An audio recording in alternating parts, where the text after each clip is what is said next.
Welcome to a meeting of your Hillsborough County Board of County Commissioners. Representing District 1, Harry Cohen. Representing District 2, Ken Hagan. Representing District 3, Gwen Myers. Representing District 4, Christine Miller. Representing District 5, Donna Cameron Cepeda.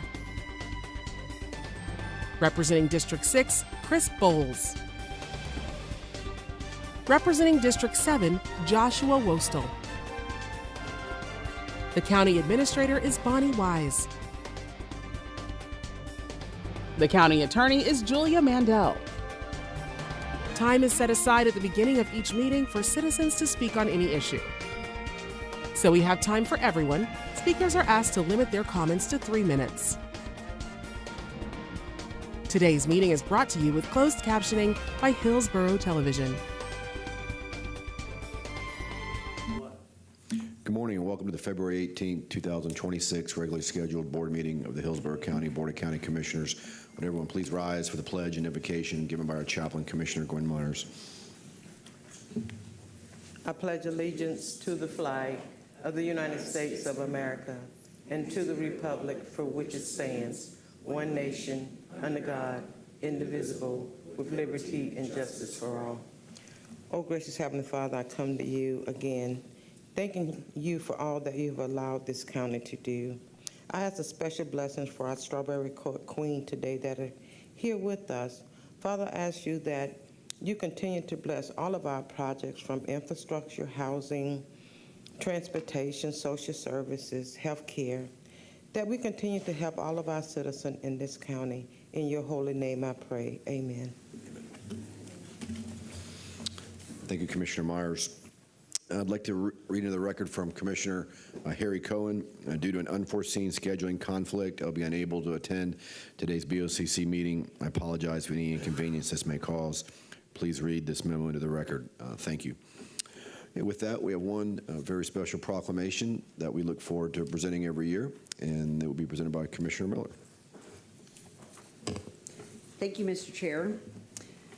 Welcome, everyone. It's an honor to introduce the following guests who are instrumental in the event that is dear to me and to our community. Please join me at the podium when I call your name.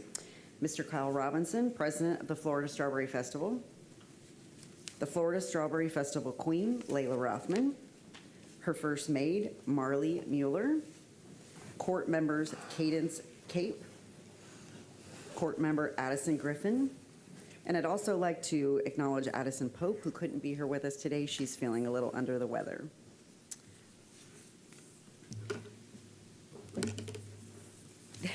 They gave me some words to say that would talk about the... sorry, Mr. Kilton, I missed you on my page. Come on up. This is our mayor, Mr. Kilton. Come on up. They gave me some words to say, and they were sort of detailed of what the festival is, and I'll be able to read those as part of the proclamation. But what I want to do instead is talk about my favorite moment that happens every year when the festival. It's the very first day, on opening day. Everyone stands at the main gate, including Mr. and Mrs. Berry. I should stay on script. This is why they tell me to stay on script. Come on up, Mr. and Mr. Berry. Oh my goodness. This is why I don't do this, Mr. Kilton. You're always honest. We're going to have them come up. She got them both? Can everybody squeeze in? Watch this, too, by the way. It's always dangerous right here. Come on in. All right. I'm going to start over. Here we go. So I'm going to tell you all about my favorite moment that happens at the festival every year, and that's the opening day. And I have to kind of set the stage for you because volunteers have been working quite literally all year. They start immediately following when the festival ends, and they work all year. And this festival is to honor agriculture. It's to honor our farmers, our ranchers. We have everything from steer shows, pig shows, plant shows. It's truly a remarkable event that happens, but it's every day leading up to it. And so my favorite moment is when we get ready to open the gates. What people don't know is that this is probably the most prayed over festival in the country. And our community, this group of vendors and volunteers and employees, our beautiful queen and court, they come together and they pray over every visitor that's going to come there, that they would be blessed and treasured and have a safe and incredible experience. There's truly nothing about it. Kyle knows, I think I've been there every year. It's a moment, it literally moves me to tears almost every time to think of how a community can come together, and it's truly to serve others and to have an incredible experience and to honor all that is agriculture in our county. So it is my absolute incredible pleasure to give this proclamation to the 91st Florida Strawberry Festival, and it is with a complete and incredible pride that I do so. It reads, whereas Plant City is the winter strawberry capital of the world, with about 13,000 acres grown annually by members of the Florida Strawberry Growers Association. And whereas since 1930, the Florida Strawberry Festival has united the community by bringing together people to honor farmers and celebrate the bountiful strawberry harvest, a $1.1 billion industry in Hillsborough County alone. And whereas each year the Florida Strawberry Festival draws, entertains, and enlightens over 600,000 local residents and visitors from around the world, introducing them to Plant City, agriculture, arts, businesses, horticulture, and the industry. And whereas the Florida Strawberry Festival has long been recognized as the #1 fair festival in Florida, as well as one of the top 35 events in North America, a true destination where people enjoy some of the world's top entertainment, educational exhibits, friendly competitions, and attractions. And whereas the Florida Strawberry Festival Board of Directors Festival Chair, Ms. Pam Warnock, who also couldn't be with us this morning, President Kyle Robinson, and many local volunteers and civic organizations devote countless hours to success of this premier event. And whereas 2026 Florida Strawberry Festival Queen Layla Rothman, First Maid Marley Mueller, Court Member Cadence Cape, Court Member Addison Griffin, and Court Member Addison Pope serve as the festival's goodwill ambassadors. And whereas this year's theme, Still Growing, beautifully describes the festival and community, and each year drawing more visitors, adding rides, attractions, agriculture and livestock shows, and expanding the production of strawberries that make Plant City special. And whereas the 91st Florida Strawberry Festival features such headline entertainment as Forrest Frank, Alabama, Riley Green, Dierks Bentley, Ty Myers, Lone Star, and many more, in addition to the Berry Big Wheel celebrating America's 250th anniversary, and the neighborhood village dedicated to homemade and handcrafted items made by locals. Now therefore be it proclaimed that the Board of County Commissioners of Hillsborough County, Florida does hereby declare February 26th through March 8th, 2026 as Florida Strawberry Festival Days in Hillsborough County, and encourages everyone to celebrate the festival's rich heritage, the strawberry harvest that greatly contributes to the community, region, and state, and hopes that everyone has a grand time at Berry Fest 26, awarded this 18th day of February 2026. Congratulations to all of you associated with the festival for your hard work and dedication. You make us very proud. I'm going to present this to you, Mr. Kyle, and our beautiful queen, Layla Rothman, would like to say a few words. Hello, everyone. Thank you so much for having me. It's such an honor to serve in this role alongside my court members. It's already been such a blast. This is just a dream come true. Our festival is truly a family, and it's all about serving, and that will be our #1 goal, is to impact each and every single person who walks inside those gates. And we are just so happy to be here, and we're counting down the days till those 11 days, and we hope to see all of you guys there. Thank you so much. And then I wanted to recognize Mr. Kyle Robinson, the president of the Florida Strawberry Festival, to say a couple words. Thank you, Queen Layla, and thank you, Commissioner Miller, and thanks to each of the commissioners for taking this brief moment to recognize our Queen in Court and the Florida Strawberry Festival. I can tell you that this is a remarkable group of young ladies who not only will represent the Florida Strawberry Festival well, but represent Plant City and Hillsborough County well. As Commissioner Miller mentioned, our theme this year is Still Growing. We put a lot of thought and effort into coming up with a theme that really captures what's going on in our community and our county and our festival. And I don't have to tell anyone on this commission or our citizens that Hillsborough County is still growing, Plant City is still growing, and the Florida Strawberry Festival continues to break attendance records.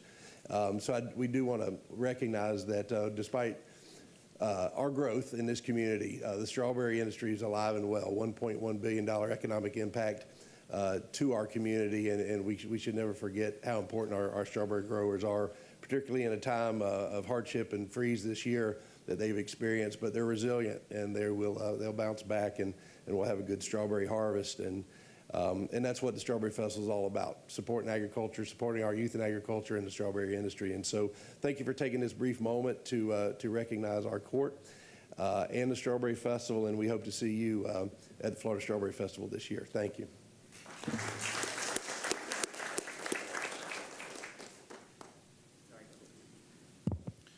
Well, good morning, Mr. Chair, Commissioners, Madam Administrator. It's so great to be with you today. I'm Nate Kilton, Mayor of the great city of Plant City. I always like to say it's always a great day in Plant City. Doesn't mean it's always easy, but it's always a great day, and especially now, this time of year with the Florida Strawberry Festival. You've heard a little bit this morning about the economic impact from it, and that's critically important. Over 650,000 visitors in 11 days. It's huge for our community, but it's way more than just a festival. It's about what it does for our community. And these young women behind me are a great example. The Florida Strawberry Festival was about building future leaders for our community. These young women competed hard, not in a beauty contest, but in a leadership contest, right? You can see how poised they are, how professional, how disciplined, so very mature at their young age. And I like to remind people that our U.S. Senator Ashley Moody was a former Strawberry Festival queen. Just like their hard work and dedication, the young men and women that show animals and plants at the Strawberry Festival, the lessons that they learn over time, the same type of discipline and leadership. Our former Mayor Rick Lott, he was the winner of a Grand Champion steer when he was in high school, and he'll tell you that it changed his life. So through that, our young people are, through the purchase of their livestock and plants, it's over $1.5 million a year that comes in from our community to support them. So really big difference in having an impact on the youth and young people in Plant City. But it's not just that, it's all year round, because the Florida Strawberry Festival is a nonprofit organization. So they're very, very generous with the money that they earn through this program. And they put it out into other organizations like the United Food Bank, and it just spreads throughout Plant City. And another great example is how we come together is a Special Smiles Day. It's the first Friday of the event, where over the past few years we've recognized that there are folks in our community that are sensitive to light and sounds and those types of things. So we have the park open just for them, and it's helped sponsored by the Plant City Rotary Club. So civic organizations coming and working together. So all of these things, over 2,000 volunteers. Some people, they take time off from work to come out and support it. So we have such civic pride in Plant City and in this event, and I just wanted to share with everybody some of the intangibles that are, in my mind, way more important than just the economic impact. So we look forward to seeing you all out there on the 26th to March 8th, and just wanted to make sure you all know how awesome we are in Plant City. Thank you. I'm sure you can tell we're very proud to be from Plant City. I want to say thank you all for taking the time out of your very busy schedules to be here, Mr. Mayor and Mr. President, Queen and Court. I appreciate you all very much. Thank you for bringing the goodies to the commission today. What I'd like to do is also thank Mr. and Mrs. Berry for being here, and if you would oblige us, we're going to take a few pictures. Ms. Kiel, if you'll come up, we'll take some pictures. Go back here. Where did, oh, there she is. I didn't see where you were, Lord. We're going to step back this way. Let's watch this, because this is the, can we get them back? We're going to come back this way. Do you want to do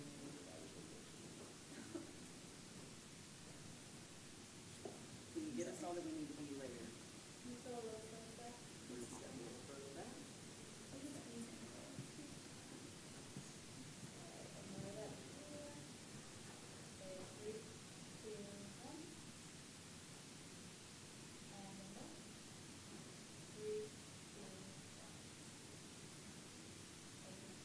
You want to get Winston? Yes, please.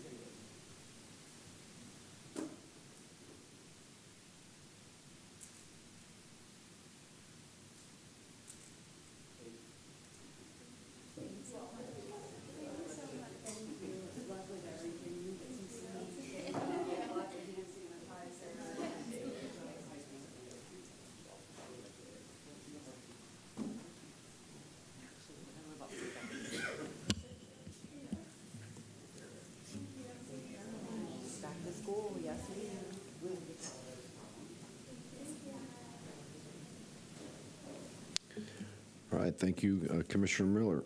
Bonnie, want to review the changes to the agenda?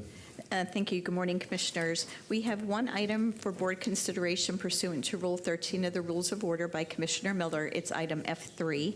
This is to request the County Attorney's Office to process a resolution in compliance with Florida statutes to expand the geographical area of the county seat beyond the limits of the city of Tampa.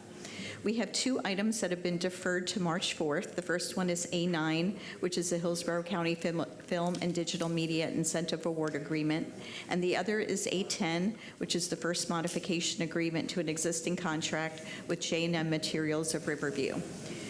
We have one correction to the agenda. It's item A8. This is to adopt a resolution authorizing the placement of signs in Hillsborough County rights-of-way for March 2nd through March 16th, should be 2026, for the Tampa Bay Builders Association's 2026 Parade of Homes. We have several items for time certain. The first one is item G2, which is at 9:45. G2 is related to items B1 and B2. This is to receive a report on the county's CDBG-DR program.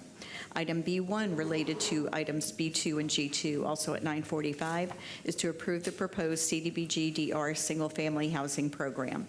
And item B2, also at 9:45, related to items B1 and G2, is to approve an initial list of 7 infrastructure projects to be funded by the county's U.S. Department of Housing and Urban Development, HUD, CDBG-DR grant award. Item D1 at 10 o'clock is to conduct a public hearing to accept comments on the updated list of real property inventory appropriate for affordable housing. 11:45 is a recess for lunch. Those are the changes to the agenda. Can we motion to approve the changes? Move to approve. Second. Motion, Commissioner Myers, second, Commissioner Wostel. Please record your vote on changes to the agenda.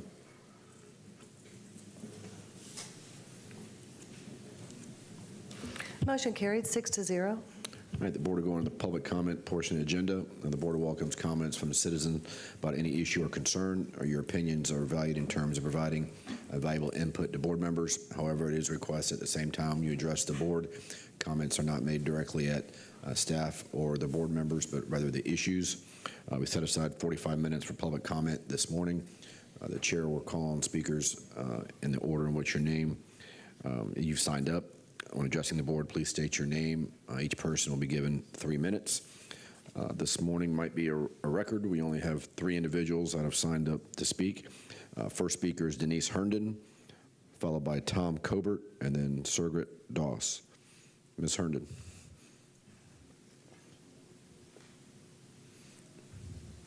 Good morning.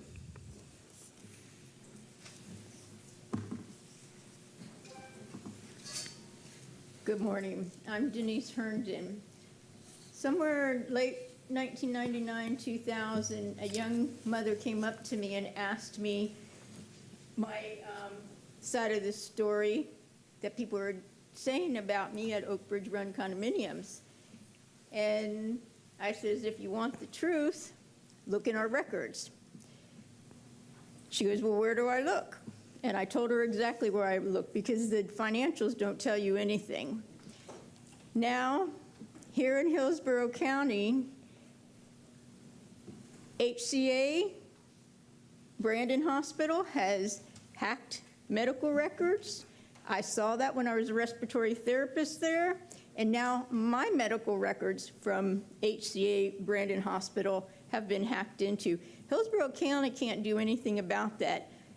You can't do anything about all the phones that are nothing but a computer that are hacked into. And apparently you can't even do anything about a sheriff deputy falsifying a police report to have me Baker acted. Or a body cam from the thing is 21-98-624. This was a drive-by shooting that I was a witness to. The body cam is wrong, and everything's been changed on it. So computers are controlling our lives. I have gone through 13 phones just since Shirlene Hammond hit me on my bicycle in 2021. I didn't know that it was her that had hit me. I just saw a silhouette. Just before she moved away from me, she walked out on her dock and that was the silhouette I saw. It's too late to do anything by that time. Shirlene Hammond puts a whole new meaning to Munchausen by proxy. I know she's doing something to her husband, Wayne Hammond, and she's hacked into my medical records. She's got doctors that falsify medical records, and none of this you guys can do anything about because you can't even do anything about your sheriff's department. Oh, the result was, it's a general offense, it doesn't matter. Well, it matters to me, and the only reason I pulled that up was because I was the only one standing there. There were no cars in that gas station at Lakewood and 60. So eventually, the truth will come out, and I will never give up. Thank you, Ms. Herndon. Tom Colbert.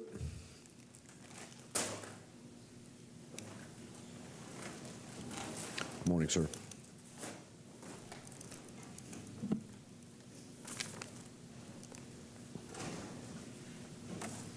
Mr. Chairman, Commissioners, staff, deputies, my name is Tom Colbert. Apollo Beach Republican Representative Michael Owens, former county commissioner, has proposed 2 bills to be placed on the ballot in November, which have been passed in the State House. HB 4029 would increase the number of county commissioners from 7 to 9. The bill would create 9 districts and eliminate the 3 countywide seats. Representative Owens says this will improve representation because the commissioner lives in the district that they were elected to represent, which is already required. Problem is that the number of commissioners that directly represent residents of the county would be lowered from 4 to 1. The more access voters have to their government, the better they trust the government to do the right thing. The people of Hillsborough County have already let it be known they don't want this. It would better serve the people of Hillsborough County if you added 2 more district seats. HB 4027 would switch the superintendent of schools from an appointed position to a partisan elected position. Representative Susan Valdez says the multi-billion-dollar budget requires executive-level accountability. I agree with that. Elected school board members already do that with a comprehensive job search. A partisan elected superintendent would be a politician who would be subject to donor and party influence. This kind of pressure has already happened with the state demanding the county remove a book in 2023 titled "This Book is Gay." Doing something like this is un-American. The Nazis started out burning books. Remember where that led. There is not yet a companion bill in the state Senate, so there is time to stop these bills from being on the ballot. Voters expect elected officials to serve their interests, not their pursuit of power, not self-interest, and not the interest of their donors. They want what is best for their families and their community. Voters are angry, and the way they have been voting reflects that. Politicians who are not paying attention will pay a price. And Commissioner Bowles, I wish you well in fighting for your health. Moffitt is the best there is, and I'm sure when it's time to ring the bell, the fire department will bring you up. Thank you. Thank you, Mr. Colbert. Last speaker, is there a Surgret Doss virtual? Yes, sir. How you doing, Commissioner? This is Surgret Doss, and I'm a veteran of the United States military. And what's kind of interesting is I wanted to discuss my properties that were stolen, and I hope that you all, the information was given to you all regarding my my exhibits actually were given to you all. And in those exhibits, what you're going to see is a short dialogue. And during my criminal prosecution in Hillsborough County, I didn't receive any discovery from the state's attorney's office, despite what they may say. I didn't receive any discovery. what I got limited was essentially a statement of petition saying that they didn't actually have me saying what they claimed that I said that got me arrested for perjury in an official proceeding. What you're going to see in your exhibits, and I want you to go to page 2, is you're going to see that there was some dialogue. In fact, go to page 3, some dialogue from a Mr. William Shepard, who I believe is probably still your property appraiser's attorney. So he was a part of this. And in the message, you'll see quite clearly, I can get you a list of other properties he held for a short time, and then he is me. And he's speaking to Detective Mike Victor. And he was also helped by John Patrick McDarby, who at the time was employed by the county sheriff. And he says, theoretically, I guess he would have had to own the properties on the date he made the allegation he didn't own any property, a statement I never made. He said, I'll check the other property deeds, although it says, although I believe many of the deeds we did not post show the property in his name because we doubted that he legally owned the property in spite of the deeds. What we have here, which I believe happened to a lot of citizens, is they may have walked away from property. Of course, I didn't walk away from my property. You all unceremoniously pushed me out of the property with some armed sheriffs that put me out of a property that I was the actual property owner of. And while you all are standing around looking at each other, you should probably be looking it up. It's pretty clear in the record that I was the owner of the property because the Hillsborough County Clerk of Court sold the property. So the property was purchased at a foreclosure auction, and then the deeds were transferred to me through quitclaim. That's all on the record. My bigger problem with it is that everybody in this county knows, even though the county was not, I actually dropped the county as a named defendant, but the reality of the problem is that everybody knows exactly what happened and how it happened, yet none of you all have done anything at all to investigate or do anything about it. And to the rest of the citizens of Hillsborough County, I would highly suggest that you take the time to go back into the archives to see if you may not have walked away from a property that you otherwise may have been entitled to keep. That being said, shout out to the greatest institution of higher learning in the city of Tampa, the University of Thomas Jefferson High School. Thank you, sir. Appreciate your comments. That closes public comment. Can we have a motion to approve consent? So moved. Motion Second. Commissioner Worstel, second Commissioner Myers. Please record your vote on the consent agenda.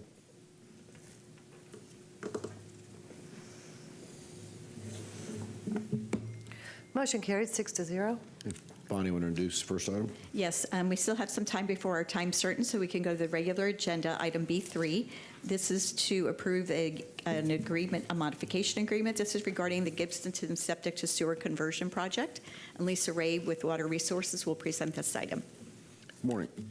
Good morning, Commissioners. Thank you very much.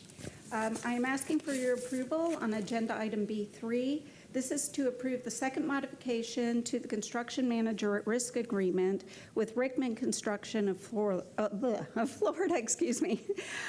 to authorize construction of work package B associated with the Gibsonton Septic-to-Sewer conversion, increasing the existing contract by just over $10 million to a new total of $71,148,144.92.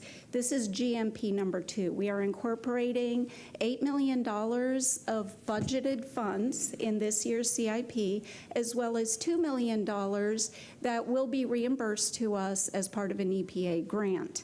This increase in the budget will allow 39 additional homes to connect, 3 commercial properties, 2 mobile home parks with 12 units each, and bringing the total to just over 100 homes.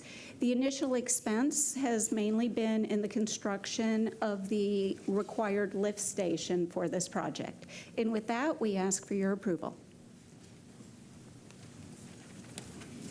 Thank you, Commissioner Worstel. Thank you, Mr. Chair. First, I want to apologize to Buddy Harwell. He came to my office hours yesterday and mentioned an item about this project that I said I didn't think was on the agenda. But he had a lot of concerns that I didn't understand about this project, which is there some type of delay going on? I remember it being brought up in a workshop maybe a year and a half ago, and he brought up that specific item. He had an image of a slide that was presented stating the total cost of this septic to sewer conversion. So On this modification, just so I can reach out to him and get him the information he's looking for, this isn't some other type of delay or funding shortfall that, Okay, so I believe we have had a conversation with Buddy, actually at Commissioner Meyer's town hall meeting just a couple of weeks ago. Okay. And so big picture back, when this project was originally planned, it was at like 2019, 2020. Costs were very different, so what we anticipated the total cost being was much lower than what we are really seeing. We dedicated a significant amount of ARPA funding to this, over $100 million total between the Gibsonton and the Ruskin Waimama areas. We continue to pursue grant funding. Now, last summer when we did our budget workshop, we have seen continued cost escalation in other projects as well. We have 5 funding priorities, the first one being operation and maintenance of our existing system, which is what serves all of our existing customers. Item 2 is repair and replacement of aging assets in our existing system. 3 are the new plants and the new systems that are necessary. 4 was the septic-to-sewer, and 5 was when we did our budget last year, because of the price increases in the ongoing One Water project and other projects that hit the first 3 priorities, we deferred. We did not cancel. We deferred the rest of additional funding. We had about $10 million per year factored in over the next 5 years. We deferred it out farther into year 6 of the budget, year 6, 7, 8, but so that we could get all of these projects fully completed, underway, and have a real handle on their costs before investing more money. Additionally, any septic tanks that are added into our system increase flow to our existing plants, so we have to expand the capacity at our existing plants before we can bring additional flows in. So it's kind of a 2-pronged thing, the budget part of it and this. We do continue to look for grant funding, and we will move forward when we find that between now and when the budget kicks back in again. I'll probably just have some more follow-up questions just because, you know, he's advocated aggressively for that area for a long time, and I don't want to leave him up creek. So I'll move for approval, Mr. Chair. Second. Okay, we've got a motion to approve B3 by Commissioner Walsall, second Commissioner Myers. Commissioner Myers? Yeah, I'd just like to add, I'd like to thank staff for attending the town hall meeting 2 weeks ago to address the same issue with the constituents in the Gibsonton area, and Buddy Harwell was one of them. So we'll continue to communicate with Buddy. Thank you so much, Lisa. Okay, we got a motion and a second. Please record your vote. Motion carried 6-0. Okay, next item. Thank you. The next item is item F1. This is the board's appointment to Hillsborough Transit Authority, and Glenda will take you through this appointment. Item F1A.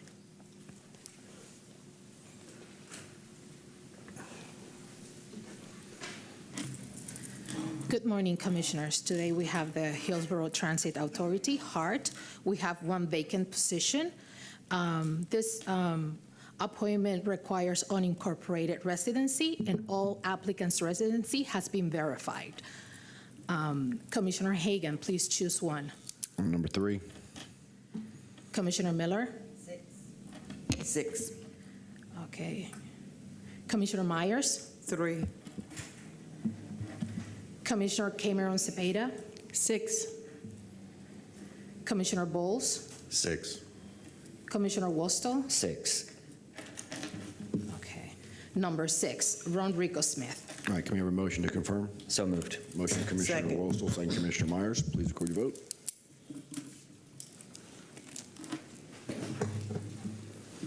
Motion carried 6-0. Okay, Bonnie? Thank you. The next item is Chair Hagan's item. This is item F2 regarding the naming of the Wall of Good Government Award Lobby display in honor of Rich Reidy. Thank you, Bonnie. Board members, this will just take a moment, but I want to first of all thank John Mueller for his work on this item and for supplying the backup, the outpouring of kind words and condolences received in the aftermath of Rich Reidy's passing has been widespread. Republicans, Democrats, law enforcement, fire rescue, community leaders, business leaders have all expressed their remorse. Rich's impact and what he meant to our community simply cannot be underscored enough. Since his passing, I've been considering the best way to honor Rich for what he meant to Hillsborough County. Bonnie and our staff, they've been having plans to create a display in the lobby on a wall for our Good Government Award winners. In fact, I probably don't remember, but I announced that during last year's Good Government Award presentation. What you, I'm sure, do not know is that the concept of a Good Government Award display to prominently highlight those past and present who received this award was Rich's vision and passion. Unbeknownst to me, in fact, he was working on this with John Mueller for many, many months before his passing. And I just want to, is John here? Where's John? John, is that accurate?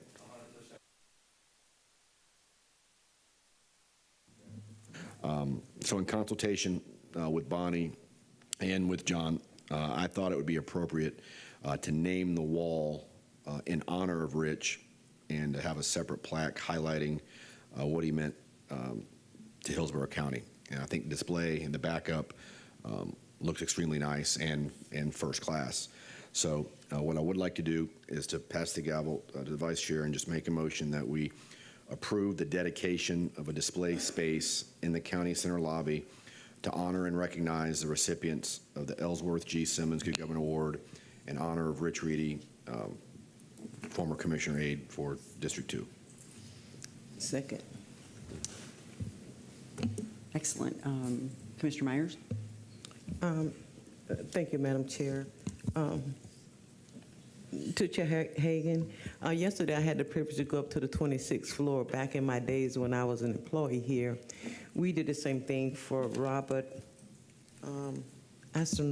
Onanall, I think is how I pronounce his last name. We named the conference center on 26th floor after an employee, same dedication, compassion, serving the people of our county coming in. And so I support wholeheartedly naming a wall after Rich Reidy. No, I appreciate that, and I was frankly unaware of that. But you know, I really gave it a lot of thought on what's the best way, and obviously the award already has a name. But since this concept of a display, because he felt very strongly that those of us that have been recognized for their achievements should be prominently displayed down on the first floor so people can see it. And so I thought it was a good idea, and I made sure Bonnie concurred, and so that's why we went in this direction. So very much appreciate board members' support. Excellent. Well, I'm a huge fan of the idea too, Mr. Chair. Seeing no one else in the queue, we have a motion by Chair Hagan, a second by Commissioner Myers. Please record your vote on F2. Motion carried 6-0. Thank you, board members.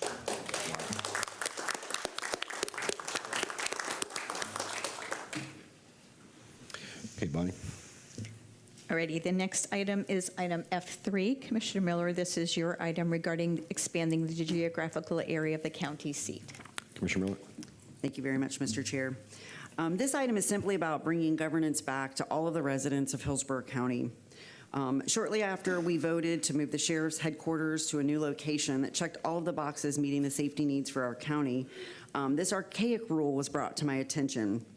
I recently had some more time to dig in a little deeper on the matter, and so here's a little history lesson for those that may be listening. The city of Tampa is currently the county seat of Hillsborough and was established as such in 1834, concurrent with the creation of Hillsborough County itself. Since then, our county has grown significantly with more than 1 million residents living outside the county seat. What this request does is move the county seat beyond the limits of the city of Tampa to include the entire geographical area of the county. We currently have many county and constitutional facilities located outside the Tampa city limits, and while these facilities are legally authorized to be outside of the city of Tampa, expanding the current county seat allows the inclusion of these facilities within the county seat. This is an administrative and legal alignment, not a construction project or relocation. There's no new expenses, no impacts. Ultimately, we'd be modernizing an old designation to reflect the way Hillsborough County serves its residents today. Florida Statute Section 138.12 provides us a process to get this done with proper notice and 2 public hearings. With that, my formal motion is to request the County Attorney's Office to process a resolution in compliance with Florida Statute Section 138.12 to expand the geographical area of the county seat beyond the limits of the city of Tampa so that the county seat will encompass the entire boundary of Hillsborough County. In addition, the County Attorney's Office is to provide the required statutory public notice and the 2 public hearings. Okay, we got a motion by Commissioner Miller. Second. Second, Commissioner Wolstel. Don't see anyone in the queue. Please, Commissioner Myers. Thank you. Madam Vice Chair, when you say expand in the boundaries of the city of Tampa, what do you mean by that for this? So because the sheriff has an office in Ybor City. Right. So legal explained to me that they're all operating within the confines of the law. So you can move a headquarters. So, for example, we're moving the sheriff's office outside of the boundary of the city of Tampa. As long as they have an office within the city, they're operating within it. It's simply out of abundance of caution to just be able to adequately serve the more than 1 million residents that live outside of the city limits. Well, then, I guess the question, I might have to go to our legal counsel. Does that conflict with TPD?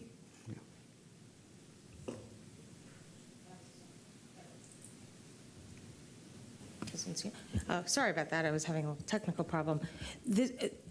When you say would it conflict with TPD, do you mean, I guess I Yeah, police department, when you say expand, when we have our sheriff, I'm sorry. Do we have our sheriff, do they come over? Are we just talking about namesake as location for Sheriff Chad office to be in Hillsborough, within the city of Tampa? The provision of the law which would allow the expansion would have no effect on any of the jurisdictional requirements. This is simply just to expand it to include other parts of Hillsborough County that are not the city of Tampa. This wouldn't create any legal problem. It also doesn't correct any legal problem. It's really in name and just context only. But didn't staff verify that when we did the growth? They did. For the move for the growth financial, we didn't find a problem? There is no problem with the move of Grow Financial, a move of the Sheriff's Office to Grow Financial. It's not a violation of the Constitution, of any statutory requirements. That was absolutely done and is being done in compliance with the law. Okay, thank you. And that was a great deal for the sheriff and for the county, and it's my understanding. Again, there are no jurisdictional changes, and I think it's just an abundance of caution just to do it. It's not going to have any real change, and I guess it was pretty archaic. I don't know, it was a statute or policy, go back to the 1800s. But Commissioner Bowles. I was just going to say, this was inserted into the Constitution before Florida was even a state. It was from the 1800s. I think we could probably update some of our laws to reflect modern. When City of Tampa was all that was here, it's probably not a bad idea to kind of do something that reflects what's going on in today's society, not almost 200 years ago. Commissioner Wilson. I just wanted to briefly point out that in the state of Florida, sheriffs actually have full constitutional authority anyways. They can arrest anywhere, even in municipalities. Unlike in some other states, there is no jurisdictional boundary within their county. They have full rights to do whatever they want in bounds with the law, enforcing it in their own county. So it doesn't matter where they're at. Thank you. All right, we got a motion by Commissioner Miller, second by, who's the second? Commissioner Whistle. Commissioner Whistle, please record your vote. Motion carried 6-0. Okay, Bonnie. Thank you. Well, by the time I call the next item, it'll be 9:45. How about that? So we have 3 items that are related. Their first one is the staff report, item G2. And then after that, you'll hear item B1 and B2. These are all related to the county's CDBG-DR program. And so with that, I'm going to ask Rob Hendrickson, Josh Bellotti, and Audrey Ziegler to come to the podium. But I will note that these are the three who are here today to speak, but there are many, many staff and our consultants who have been working on this for quite some time. So with that, item G2. How about that, 9:45? Good morning, Commissioners. Robert Hendrickson, Management and Budget, and the CDBG-DR Program Manager. I have Audrey Ziegler, who is our Social Services Director and Housing Lead, and Josh Bellotti from Public Works, who's spearheading our infrastructure efforts. Today we have really three segments for status overview to tell all of you what we've been up to, and to also describe and obtain your approval and support to proceed with a single-family housing program and a public comment period related to an action plan amendment that will give us flexibility across all of our housing programs to best meet the needs of our residents. There's a third bullet missing I'll talk to, which is to also have you understand and approve proceeding with 7 initial infrastructure projects under this grant.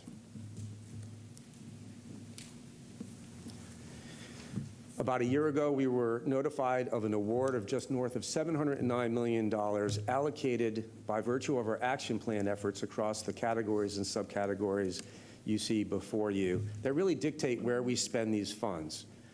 As a reminder, we are embarking on a process that ends in about 5.5 years. These projects and programs need to be completed and funds expended by May 15th, 2031. It is a reimbursement-based grant, so we don't get the funds up front. We get reimbursed as we go. And an important reminder is that 70% of our funds in this grant must be shown to benefit low to moderate income individuals. To put this in context, all of those numbers sort of boiled up into the most important components. Over half the grant, $355 million, is dedicated to infrastructure projects that you will see in stages from the county and from our partner cities. We have 3 assistance programs covering housing, public services, and economic development. We will centrally run and administer, and again, in partnership with our cities, on critical activities like communications and outreach, $5 million towards planning studies that are eligible for use by the cities and the county, and then we have an administrative bucket of $35 million that we use really to support the entire program. So progress and priorities. Last year really was about 2 things: making sure we did everything with HUD to get to the point of having a grant agreement, including an action plan that came before you and that you approved, and then HUD subsequently approved. But also the second item last year that was critical was securing strategic implementation consultant support. Just a month ago, you approved our agreements with BDO, formerly Horn, and Ernst & Young to assist us. I can tell you since that moment, we have been mobilizing as rapidly and responsibly as possible, doing a whole range of activities with a real focus on getting projects and programs to you so we can start working on those and getting those benefits out to the community. Across a number of other areas, compliance, reporting, system of record, there's a lot going on, and I'm just letting you know that last year was more about intermittent updates. You're going to see us quite a bit this year, giving you a lot more detailed updates as the team is mobilized. So today initiates significant engagement with all of you. It is my pledge that you will be proactively and regularly communicated to about these programs and projects. We will be bringing to you these projects and programs basically, I would suspect, about every board meeting between now and late summer, including projects from the cities. Advance and as requested briefings with materials shared early. As you saw with this board meeting, there's a lot to it.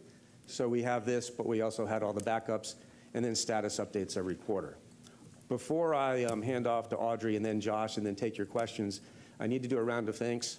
Thanks to all of you for your support over the last year, to county administration for their guidance and the resources to do this properly, to the cities with whom we've been partnering regularly and will continue to do so as we lock in our subrecipient agreements and mobilize with them, to the county attorney's office. There's a lot of legal stuff with the grant, and they've been amazing. Our partners, BDO and Ernst & Young, have integrated immediately with our team. Your decision to break that into two pieces was a blessing for us because it's allowed us to move more quickly. And they have really just jumped in and done a lot of the heavy lifting behind the scenes. And then last but not least, we have a small dedicated county team and others out in the departments, and I have to tell you, they are the best of the best. I am so honored and privileged to work with them, and they make this hard work a lot of fun. With that, I'm going to hand it over to Audrey.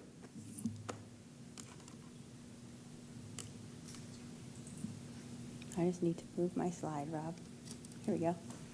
Good morning, Commissioners. Audrey Ziegler, Social Services Department Director, and I'm also the lead for the housing program for the CDBG-DR grant. Today, I'm very excited to share with you all of the work that we've accomplished since about mid-December. So I honestly can't believe it myself, but rolling it up into these slides so that Commissioner Hagan can have a quick view. I'll talk fast, but I think you'll be impressed with all that we've done in a very short time. So I won't cover too much on this slide, but this highlights the $211 million, a little over $211 million that are dedicated to the single-family repair and replacement program. And there's also funding dedicated to multifamily replacement, multifamily repair, and special population. And I think Rob covered this, so I'll just keep it moving. Who will qualify for these programs? So under the single-family housing program, this is intended for homeowners in a single-family home. It will include mobile homes as well as manufactured homes. They must have been owner-occupied at the time of the impact of the storms. They had to have owned the property, and they have to be owner-occupied and own the property at the time of application for this grant. Household income will be up to 80% AMI, and with the action plan amendment, this will allow us, as funding permits, to expand eligibility criteria up to 120% AMI. The chart simply is just a reference to see what that looks like in terms of annual income. So a household of 4 up to 80%. AMI is about $83,000 a year. We estimate serving about 1,000 households, and we've received that number from BDO, our consultants, and their experience working with this grant, working with disasters. But we'll be monitoring that and bring back to you, as Rob mentioned, multiple reports on number of applications, number of approvals, amount of funding being expended on each household and whatnot. As far as eligibility goes, that's pretty much the criteria, but I want to let you know that we are safeguarding these funds. We will be making sure that we verify identification, we verify home ownership. We are removing any duplication. So if someone received HUD funding, then we will be removing that portion from any of their award benefits. Same with loans, same with insurance reimbursements. So we're working very diligently to make sure that this program is administered safely and for those that qualify. There are 3 categories of assistance. First is reimbursement. This is where residents have had damage. It will be verified damage with an inspector. They meet the other eligibility requirements. They will be reimbursed directly, anywhere from $10,000 as our minimum up to $50,000 in repairs, and this is for repairs that they've already accomplished themselves. The work had to be permitted, and the house has to be habitable. For the repair category, each eligible household will be assisted with up to $150,000 in repairs, and that is actual construction. For the reconstruction and replacement, each eligible homeowner would be eligible for up to $350,000 to replace or reconstruct their home. And we have different effective dates or target dates. You'll see in another slide that the application will go live May 1st, and we anticipate our first reimbursement check to go out sometime in July, repair in August, and we'll get back to you on what the reconstruction date looks like based on our applications. Here's a timeline to show you all that we've been up to. BDO has secured office space that they will be opening an intake and support center where we'll have case managers assist residents who complete their application. This also includes a dedicated call center. That is already being accomplished as we speak. Soon they'll be onboarding, training, and hiring staff to staff the call center as well as the intake center. The system is being in development now so that the application portal's ready and effective in place for May 1st. We were able to preview that recently. The customer portion is great. It looks really simple, and customers will have the opportunity to upload their documents or for eligibility documents or come into that intake center or other places to provide their eligibility documents. We've already began working with the county communications team, so this bullet here looks like it starts in April through May. However, that's the time that the public will start seeing the communication and the outreach and engagement, but that is already underway with our county communications. The last bar here in dark blue, this is just to highlight that we're in the 30-day public comment period as well as the 45-day HUD approval process.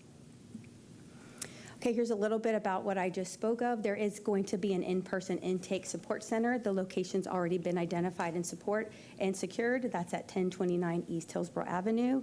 And, excuse me, we will be open Monday through Friday, 8 to 5, once we open May 1st. And we are anticipating after hours and weekend availability. Same with the call center. This phone number has already been secured and will be on all of our material. However, that phone number is not live yet. So I just encourage you, if you get complaints that people are trying to call us, we won't be answering the phone just yet. That'll be a little bit closer to the May launch date. Again, Monday through Friday, 8 to 5, after hours and weekends. And the last box shows something that I'm very excited about, which is offering the availability for residents to apply at our county community resource centers. This is where the community already comes for assistance, so they'll be able to have that additional support at those locations throughout Hillsborough County that they're already used to coming into. Here's a little bit about the communications and outreach approach that I mentioned earlier. As you'll see, we're already engaged with communications, digital media. Community events were already scheduled for some town hall meetings, lots of digital outreach, traditional media, flyers, public service announcement, mailers, door-to-door canvassing, referral coordination with nonprofits, with housing counselors, community organizations, and then we'll be doing a lot of targeted outreach with the FEMA database. Anybody who has applied for FEMA, hopefully will have access to that, the National Flood Insurance Protection Program, any loans. So we're going to be also targeting those households that we know received funding, may not have been enough to complete the work, or have that funding that we can use to supplement to finish the work for them. Today is one of the agenda items that Rob will ask your vote for, and that is to request approval to proceed with an action plan amendment that provides flexibility for our single-family housing program, but this also includes flexibility to include the action plan amendments for our multifamily and special population program. And we are planning on coming back to you with the details similar that we just did with single family. The details will come to you March 4th, but we're asking for your vote today on those changes simply to avoid having an additional 30-day public comment and an additional up to 45 days HUD review. I am going to turn it over to Josh Bellotti, and as Rob mentioned, we will all three be available for questions after. Thank you. Thank you very much. Good morning. As Rob mentioned in the intro, included in these agenda items for the board's approval is an initial group of projects proposed for the infrastructure category. And so this group of projects that are included today is the first of several phases, and will continue to bring additional projects forth as they're vetted for eligibility and compliance. This phase one group has undergone a selection and evaluation process by our staff, along with the county's grant consultant. In identifying and vetting this initial selected group of projects, we look for several things: stormwater improvements with meaningful community impact, projects where we have already made significant progress in the development and design so that they would be ready to move quickest into the construction procurement. And third, compliance with HUD requirements, including meeting national objectives such as LMI. The vetting process that we've been undertaking along with the grant consultant is looking at disaster eligibility as well as compliance with HUD. For disaster eligibility, the projects can be tied back to the disaster in two ways: either as a direct tieback, meaning the project is repairing specific infrastructure that was directly damaged during the disaster, or as an indirect tieback, meaning the project improves systems that were overwhelmed and areas that flooded during the disaster. For example, the flood focus areas identified in the Black and Veatch study. Most of our infrastructure projects have an indirect tieback. Additionally, we're evaluating the project's compliance with HUD's national objectives. These include low and moderate income, or LMI, areas, which is the primary basis for compliance. Urgent need is another national objective that can potentially be used in rare cases to meet the requirements. You'll see that most of our infrastructure projects utilize LMI for compliance. You all have this information in your backup materials, so I won't go into too much detail on the specific projects, but these next few slides briefly summarize each project's scope, the community benefit, and HUD compliance. For example, this project on Bill Jackson Road will help reduce repetitive flooding and is in an area with an LMI percentage of 84.1. This next project in Seffner Mango will improve drainage in an area that experiences flooding near the East Gate Mobile Estates, which were impacted by the disaster, and also meets HUD's LMI target. The next project is drainage improvements in North Forest Hills, and this area along North Ola Avenue is one that has been impacted by flooding and also has an LMI percentage that meets the HUD criteria. The next project that we have is in the university area. Again, more drainage system improvements to reduce local flooding, and this area also has an LMI that's above the HUD target. And the last drainage improvement project that we have is in Valrico along Front Street, where the project includes new stormwater infrastructure to reduce flooding and is also in an LMI area. This next project is in an area that suffered devastating impacts from Hurricane Milton, the Shangri-La neighborhood. And so while this is not in an LMI area, we believe that it meets the urgent need national objective based on the severity of the impacts to the community and the vulnerability of this closed basin lake. This project will construct a permanent pump station that will help to reduce flooding. And finally, this last project actually encompasses 25 stormwater pipe replacement projects, which are spread out across the county. Replacement of these pipes or culverts will help to improve drainage and reduce roadway flooding, and these projects are all located within LMI areas. So I'll just close by saying that these projects identified will all have a meaningful benefit to the community, and while this is a relatively small list for the overall grant effort, this is just the beginning of the board engagement on this, and we've already been working on the next phases of projects to bring before you. The vetting for eligibility and compliance is a process, but our staff and the grant consultants team have formed a good partnership, and we are making solid progress. So much more to come. Thank you. Well, thanks, Josh. Appreciate the collective presentation and all of the hard work that you guys have been putting in on this. I know it's been a bit challenging at times. Go to board discussion. Commissioner Wilson.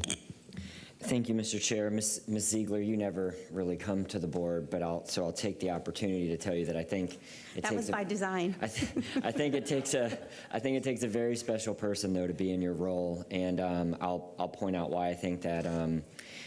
A couple weeks ago, it turned out that somebody took pictures of me during the storm that I didn't know were taken, and I've never really talked about that area because really it was your department and Bellatti's and Director Trammell's departments that were out at this apartment in full force. I mean, it was an absolute disaster zone. I'm not going to name the apartment because I don't want to dox someone, because what I saw was I felt like was slumlord activity going on, and there was a complete disregard for all of the disabled people that were living there, the veteran disabled people that were living there. I was very thankful for staff being out there in full force. They were door knocking everybody. They were working with Salvation Army, and we ended up preventing hundreds of people from being displaced out of the county. FEMA and Salvation Army were able to get a temporary, you probably know which apartment I'm talking about. It was really bad. And the reason that I brought that up is that I saw that there was some money in there for replacement of multifamily, which I've been anxious about from the very beginning in this money. And it's specifically about because I don't want to reward. I'm sure that's not the only apartment that operates like that, unfortunately. And so I wonder what kind of protocols you might be able to have to make sure that on these multifamily projects, if we're going to fix, and I understand that there's going to be a need for some of that, if we're going to repair some of these, how are we going to make sure that the apartment owner isn't benefiting and then the people that would or should have been there aren't displaced somehow, that they're going to get guaranteed some type, like if we do this, you're not going to displace your current residents. Is there anything we can do? There is, and I'd like BDO to respond to that because there are some protections involved. Okay. We're designing this program now as we speak, but I can tell you we're looking for a competitive process for the multifamily projects. with a notice of funding. And so there will be a scoring opportunity, and we can embed different things into that criteria that we're looking for, such as some of the things that you're mentioning. But I would like them to speak to the relocation part that's built in for renters. Okay. Thank you, ma'am. Thank you, Commissioner Scott Keller with BDO. Appreciate that comment very much. And I think when taking that to heart, when we help work with the county to design the scoring criteria, I think one, following the Uniform Relocation Act is one aspect of it, but also setting either a right to return or the concept of taking the existing, the history of that developer or whoever that grantee could be in the future, what they've done in the community, how their properties are. Do you have code enforcement issues there? I think all those pieces can go into the rubric on the scoring sheets. And I think also that what the county has been able to do, what your staff has been able to do, is work closely with your housing authority here, actually. So the housing authority, you have an incredible amount of talent in that housing authority when it comes to development. I think in working with those local grantees and local housing providers will be a really good way to kind of ensure your concerns are taken care of. Okay. But I do agree with you, Commissioner, and we want to make sure that residents are not displaced unnecessarily and have habitable housing. Okay, thank you. Thank you. My second question, and I only have, this will be quick, and then my third one, the county attorney might want to have up the cone of silence policy for when I get there. You said that the decision on products that should help the LMI communities, right, the low to moderate income areas. My question is let's say there is an apartment that just, I don't have an idea in place in my mind on this, but let's say there's an apartment, they got hit by 6 feet of water, but the fix for preventing that from happening to them again is technically away from them. And maybe in your geographical boundaries, that says that that's not a low to moderate income area, but the benefit is to prevent the low to moderate income apartment from being flooded. Would you be able to rate that to say, hey, this is an improvement for that? Or is it some arbitrary geographical boundary that would just say, well, it doesn't meet the standard now?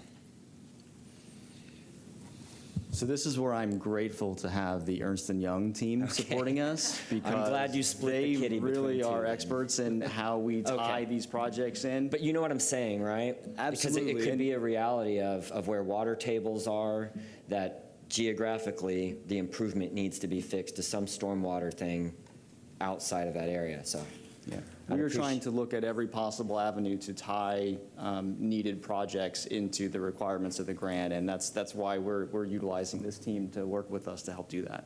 Great. So, can someone just elaborate quickly on even a yes or a no? So from an engineering perspective, we are looking at the basins and how the drainage patterns are affecting it, and then from a LMI perspective. And if you could just state your name also. Oh, I I'm sorry. apologize. I'm Kara Van Etten. Calls about the EY, and then we do look at the service area to understand if it's not just that one apartment, it is the service area that we're looking at to understand the LMI percent. Okay, great. Okay. My last question is, some of you might remember, Commissioner Bowles-Miller, you would not remember this, I don't believe you were here, but a number of years ago, we brought an improvement to the cone of silence policy. And that was because we made a major vote on something, and then I could only, because of this policy, find out about very important information that probably would have changed my mind on my decision after the fact, because we were restricted to talking to them after the board members take a vote, which my arguments were that kind of violates people's constitutional right to solicit their government officials and their First Amendment rights. In the cone of silence policy, it says that it doesn't apply to sole source, but that in the event that it's not sole source effectively, that there shall be a notice of intent, and that 5 days after the notice of intent, the cone of silence ends so that we can discuss the options that are on the table. Hey, in the rating process, did you find things that questions specifically that you felt like should have been asked that weren't asked, especially since this is the county's first time in this process? Now, I wasn't even able to speak to BDO before I was basically forced to vote on basically the largest injection of funding directly, one-time funding that the county's ever seen. And we're about to do that again, even though today I'm making multiple votes on the single-family housing program that we're putting forward. I have not been able to get a clear answer on when the cone of silence ends for the single-family bid that went out, which I found out has already been vetted and scored for those 3 applicants that are moving forward. And that is because there's no notice of intent that's going to be issued, evidently, which is going to arbitrarily keep the cone of silence on until I'm again forced to vote on this very major project that I don't want to miss anything on or make the wrong decisions. Now, my question for the county attorney is that the cone of silence policy says that this all applies for two kickers. The end of the cone of silence ends at the moment of the notice of intent, 5 days after, or on the cancellation. My question is that since there is no plan to do a notice of intent, does the cone of silence even apply in this situation?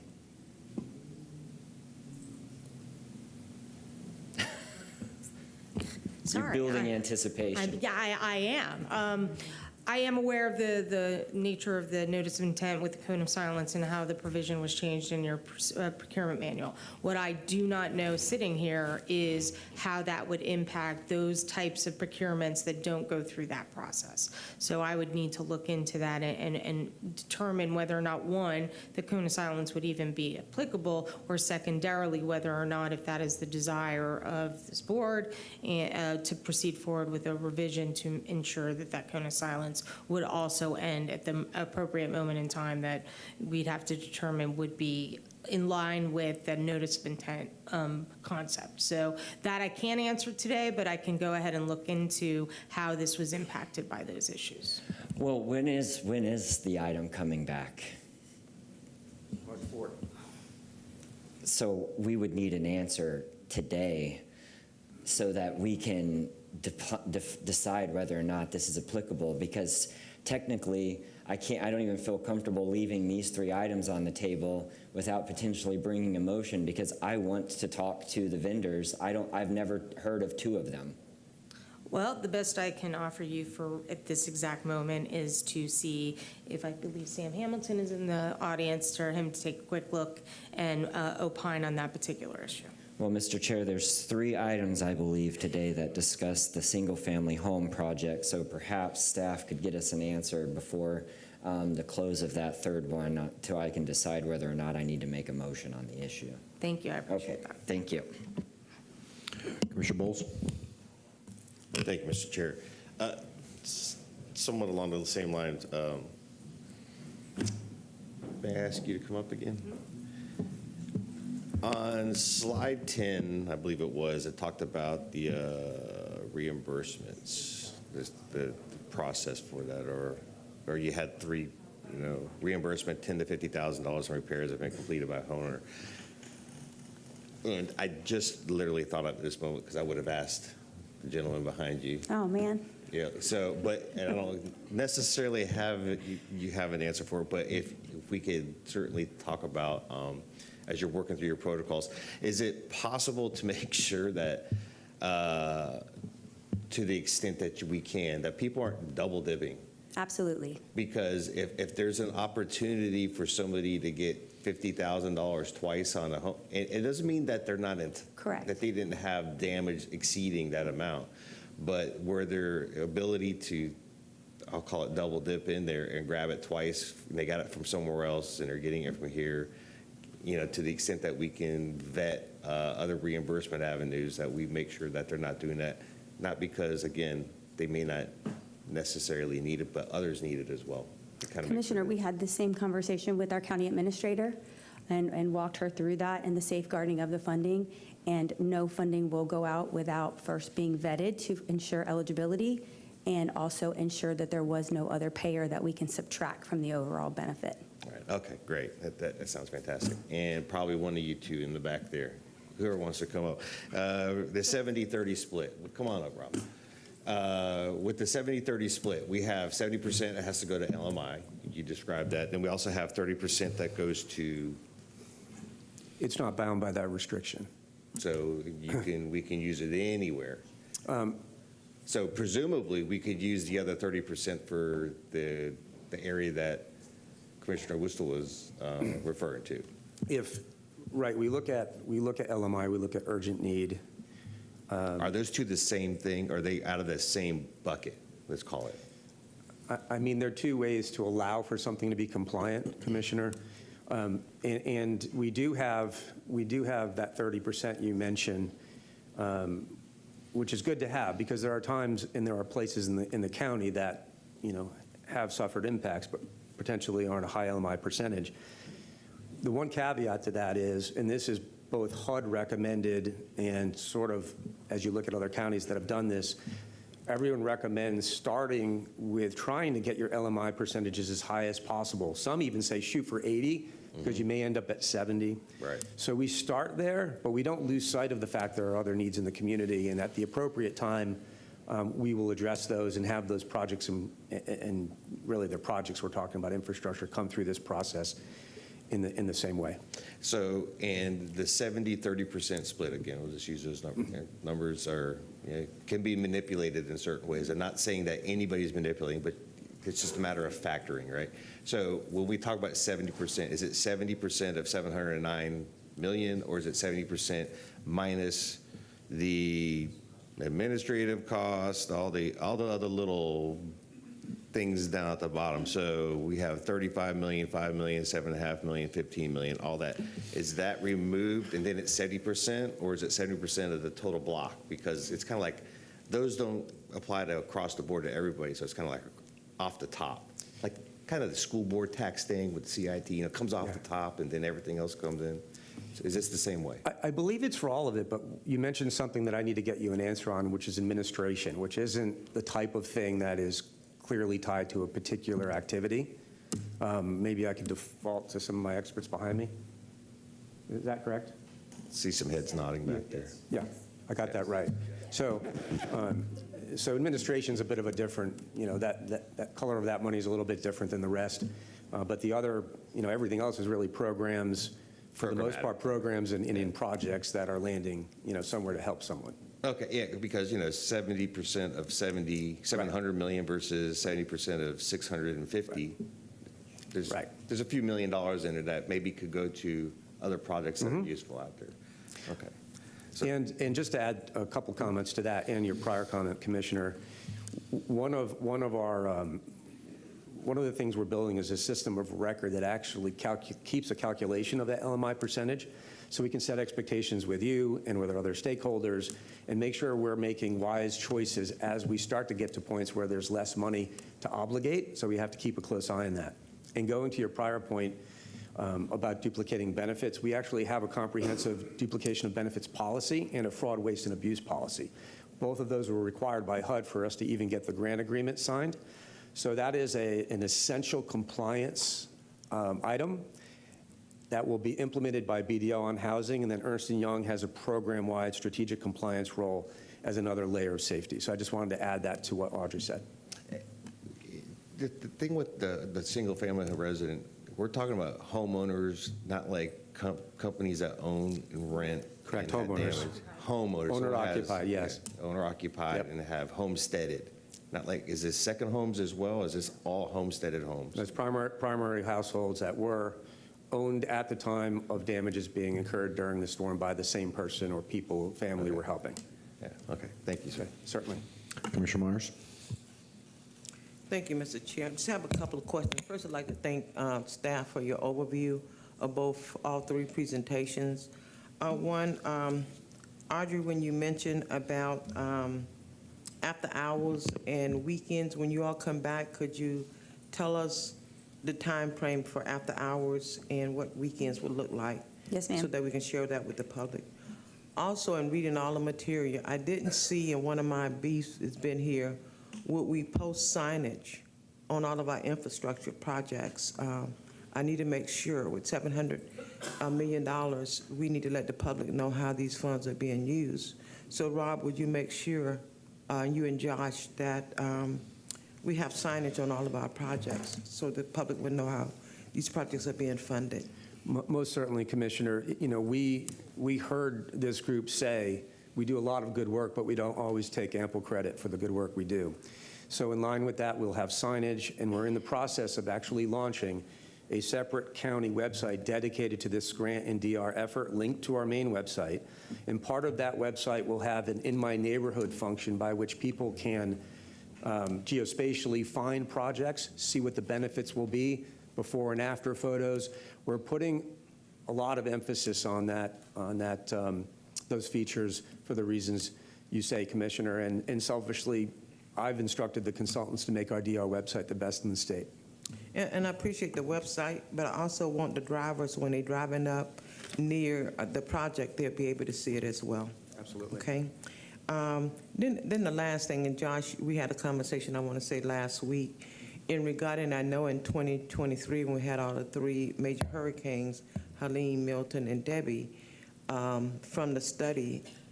Now, Progress Village and Claremont Winston Park, all three have been flooding areas since I've been here on the board. Maybe when we come back, I'd like for us to make sure we look at those areas and see when we can find immediate dollars to deal with those areas so we won't have flooding again this year, perhaps if we have a hurricane, okay?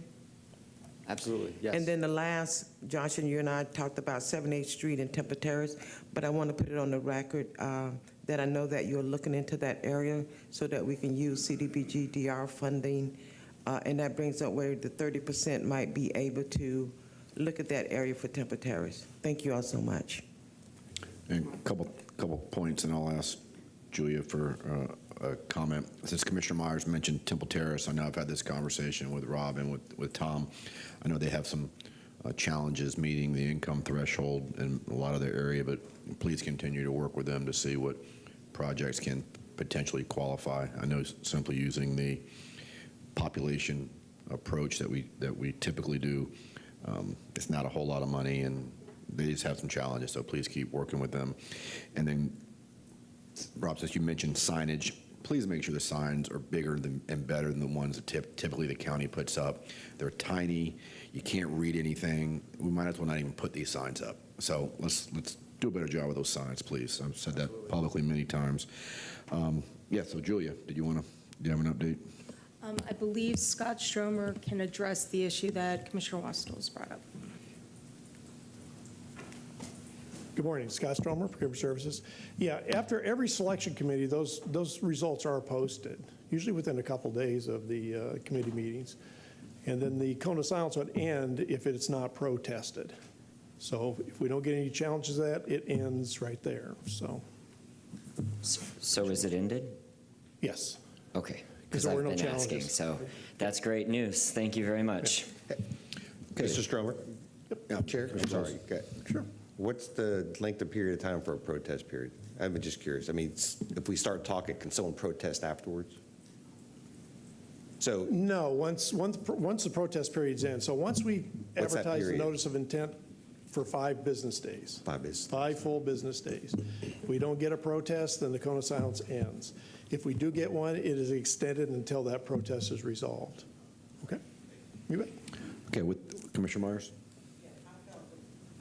To mention, since we have both partners here, BDO and Ernst & Young, I'm going to ask if you will give every consideration with working with minorities with your projects. Thank you so much.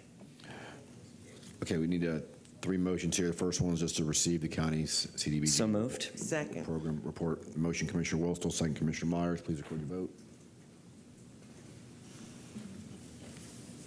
Motion carried 6-0. The second one is to approve the CDBG single-family housing program. So moved. Motion, Commissioner Wilstel, second, Commissioner Myers. Please record your vote.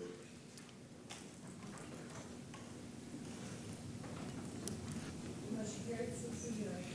And the third is to approve the 7 infrastructure projects. So moved. Motion, Commissioner Second. Wilstel, second, Commissioner Myers. Please record your vote. Motion carried 6-0. Okay. Bonnie? Thank you, and I really like to thank the board and the entire team. Having the responsibility for $709 million is something we take very seriously, and we promise to be transparent and keep you all updated accordingly. We have one regular agenda item still remaining. It is item G1. This is to receive a report from the Economic Development Department regarding the MOSI property development.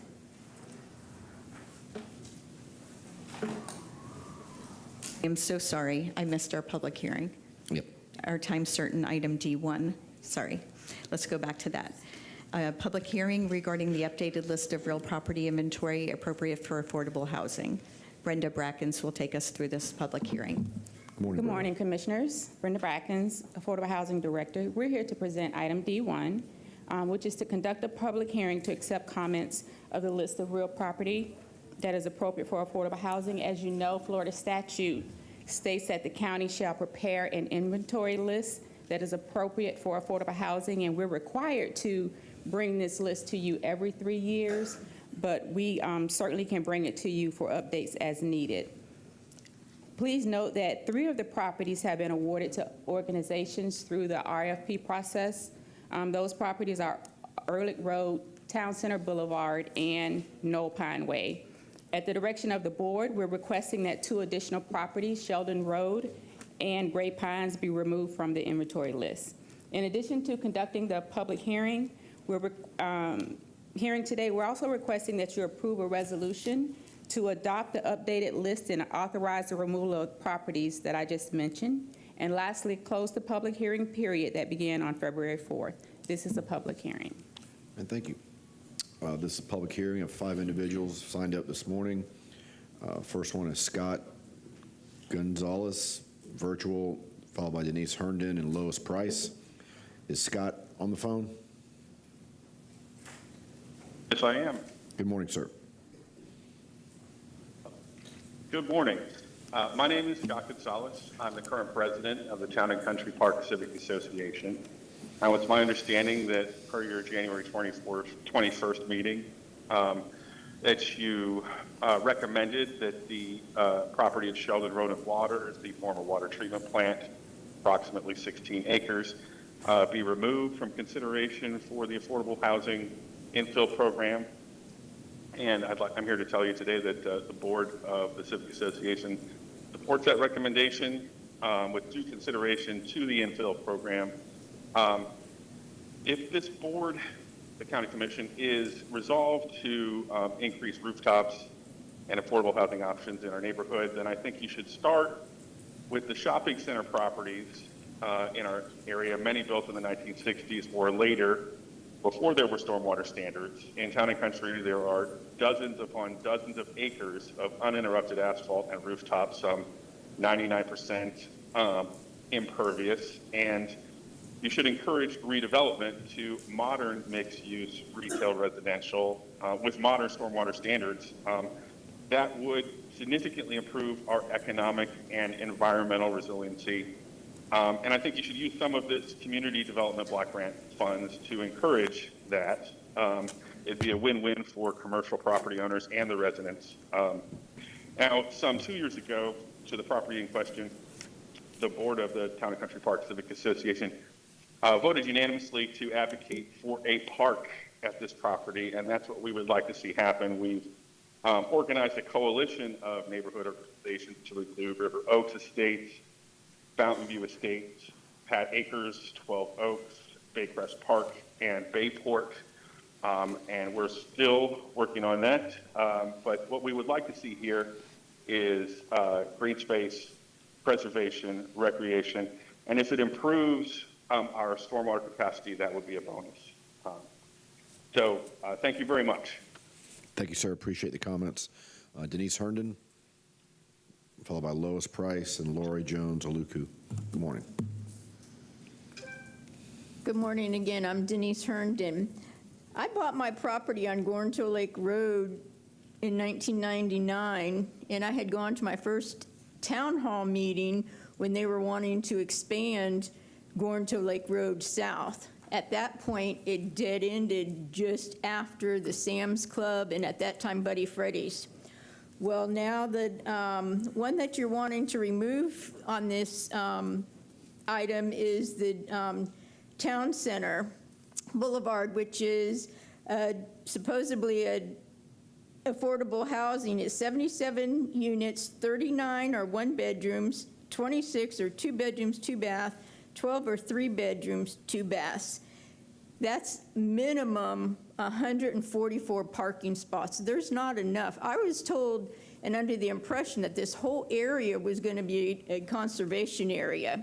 County still owns several plots of land on Gornto Lake Road, south of 60, and I just checked north of Town Center Boulevard. To my understanding, this area is supposed to be drainage. And now with this Town and Country Boulevard property that you're wanting to be removed, it's taken up a lot of land that was percolating water.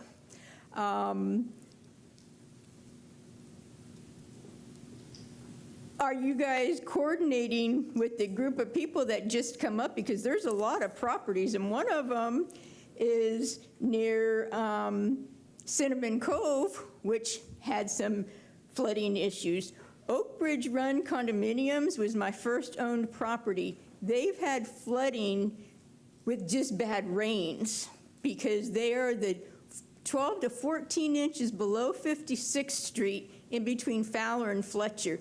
These are not majority homesteaded properties, but some infrastructure needs to be done. 56th Street is a state street. That's where I learned about the ordinance. You can't interrupt the natural flow of water because 56th Street is a state road. You couldn't do anything. And there was some storm stuff done, but not at Oak Bridge Run, who takes all the water flow from Fowler and Fletcher. So you've got to do something. I have nothing to do with Oak Bridge Run. I don't even know if anybody's doing anything with it because everybody relies on the property manager and they don't care about doing anything. They just care about getting their money unless somebody squawks. But something needs to be done about all these properties. I have Lockheed Lane. It's considered Azure Estates that you're wanting to do something with. That's near Cinnamon Cove. Lowest price, followed by Lori Jones Luku, and final speaker Sharon Streeter.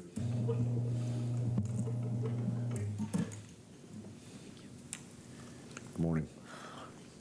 Good morning. I am Lois Price. I'm sorry, just a second. Sorry. I'm a member of First United Church, which is a Hope member congregation. Last spring, a single mother reached out to our church. She was living in her car with 3 young children, and she was working long hours at minimum wage in a memory care unit. Homelessness forced her to put on hold the work that she was doing towards a nursing degree. After a tri-county search, she secured Section 8 housing finally in St. Petersburg, and our church helped her to bridge her living expenses until she was stable. That housing stability changed everything for her. She now has completed her nursing degree.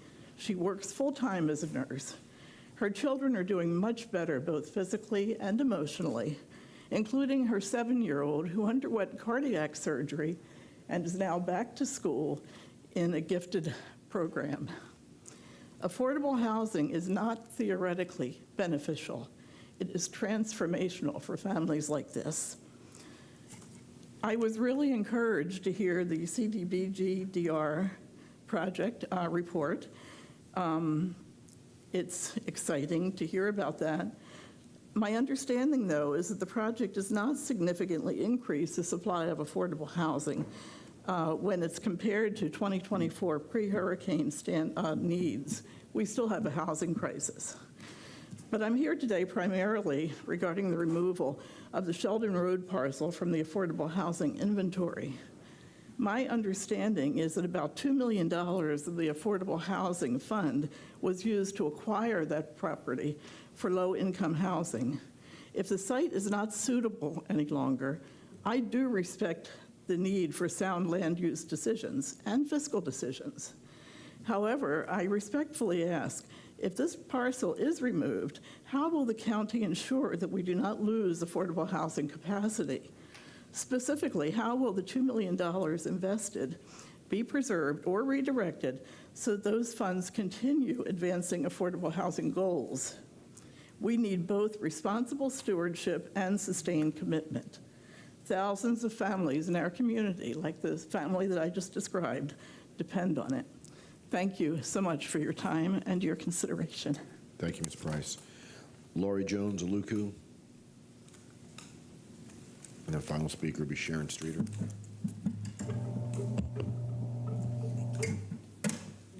Morning.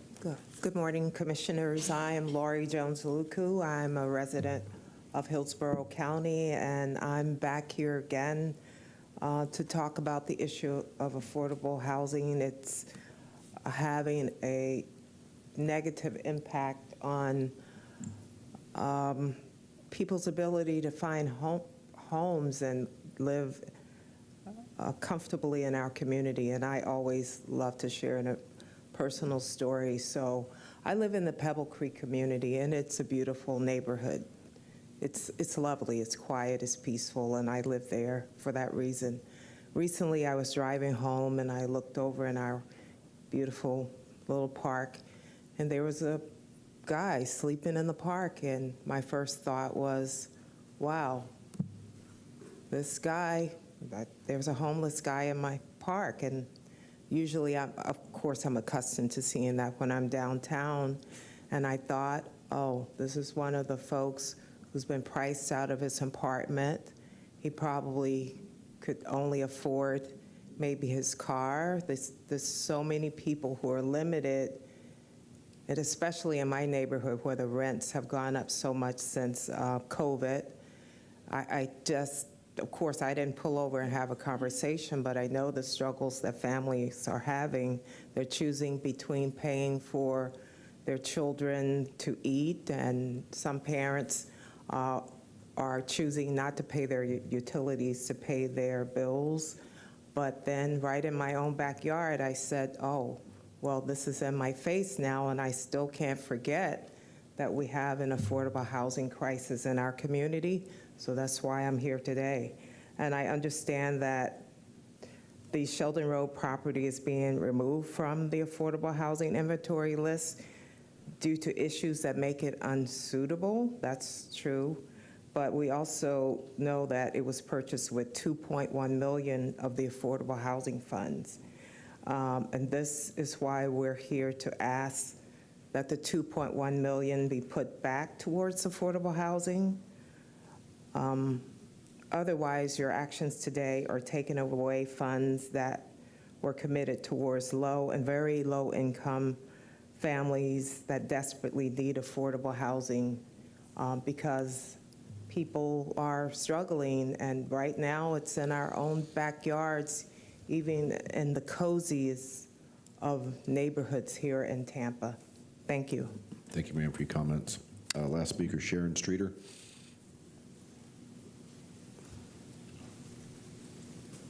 Good morning. Good morning, Commissioners. My name is Sharon Streeter, and I attend St. James House of Prayer Episcopal Church, which is one of the 28 member congregations of HOPE, the Hillsborough Organization for Progress and Equality. I also am here today because our county, as you know, has an ongoing shortage of housing that's affordable.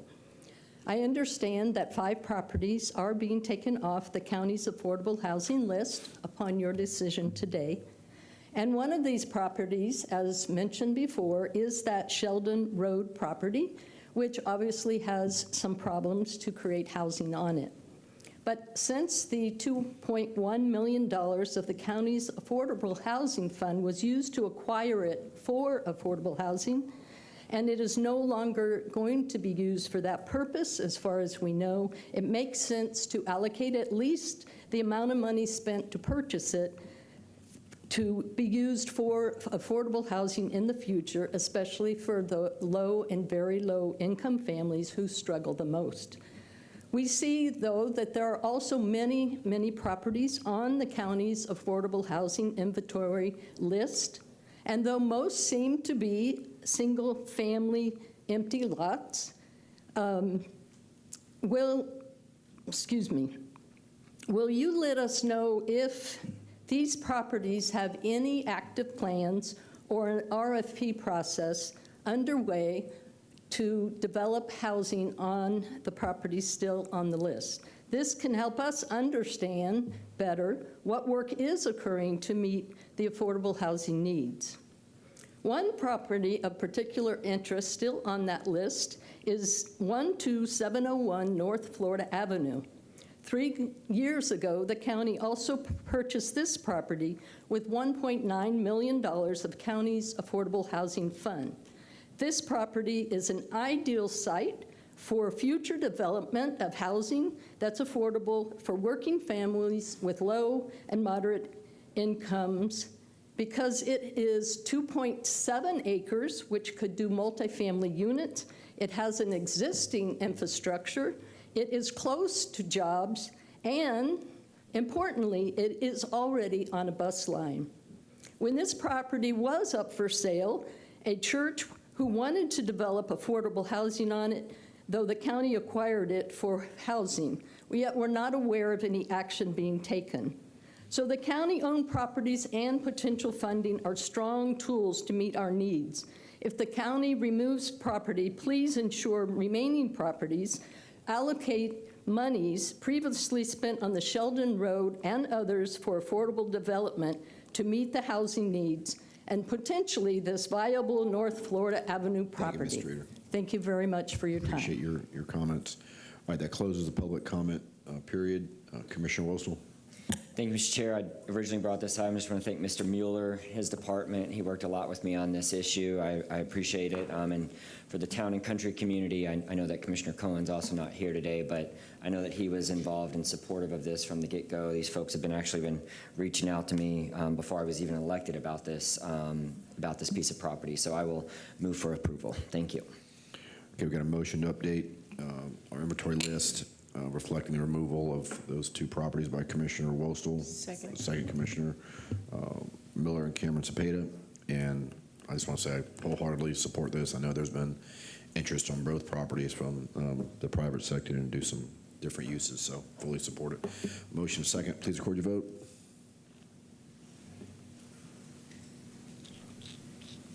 Yes. I'm a yes as well. Yes. I'm a yes as well. Yes. Yes. Motion carried, 6-0. Thank you. Thank you. Bonnie? Thank you. And now we can go to item G1. This is to receive a report from Economic Development Department regarding the MOSI property development. Ron Barton will present this item. Good morning, Rob. Good morning, Commissioners. Ron Barton, Assistant County Administrator. Pleased to be with you today to give you an update on the MOSI redevelopment efforts. First, I'd like to acknowledge we have some members of our private development team, John Nerdney, Frank Capitano. I think I saw Carlos at one time. Carlos is still there. And we're also joined by John Smith, President and CEO of Museum of Science and Innovation. And I'm a good marketing plug there. And of course, we see them as a significant partner as we redevelop the MOSI site. So pleased to be with you. I'm not going to introduce all the staff, tons of staff, and we'll give them pats on the back as we bring this across the finish line eventually. And Julia, thank you for your engagement. So with that, I'll move forward. As the title basically indicates, this is pre-development work. We're not doing actual development of the MOSI site at this juncture. These are things that we envisioned that were needed in order to move forward eventually with a development proposal. So it is truly pre-development agreement. And we broke that effort into two phases, a 1A and a 1B. But very simply, it's to achieve the appropriate land use for the MOSI site for future development. It's to rezone that property for the appropriate development. and it's to bring forward, as we are today, a master development plan for the entire property. And so those are the three primary objectives. Lots of detail analysis that we have to do through our consultants. You can see some of that here with wetlands analysis, environmental site assessment, traffic analysis, all these, the nitty-gritty that can go into developing a master development plan, and frankly will be needed as we move forward into the rezoning process, which will take about 18 months. So what I'd like to do today is just give you a midterm progress report on key milestones that we've met at this juncture and are bringing to closure. As I said, Phase 1A was a focus on bringing forward a master development plan, but also to move forward with land use designation changes. In other words, a comp plan amendment to the land use change for the MOSI property. And so we'll go over that today. One of those key milestones it was a November filing with the Planning Commission for land use changes, which I have a map here in just a second. And the good news on that as I transition over to that graphic is the fact that the Planning Commission voted unanimously to approve both of our applications. One was public use component, which I'll talk about here in just a second.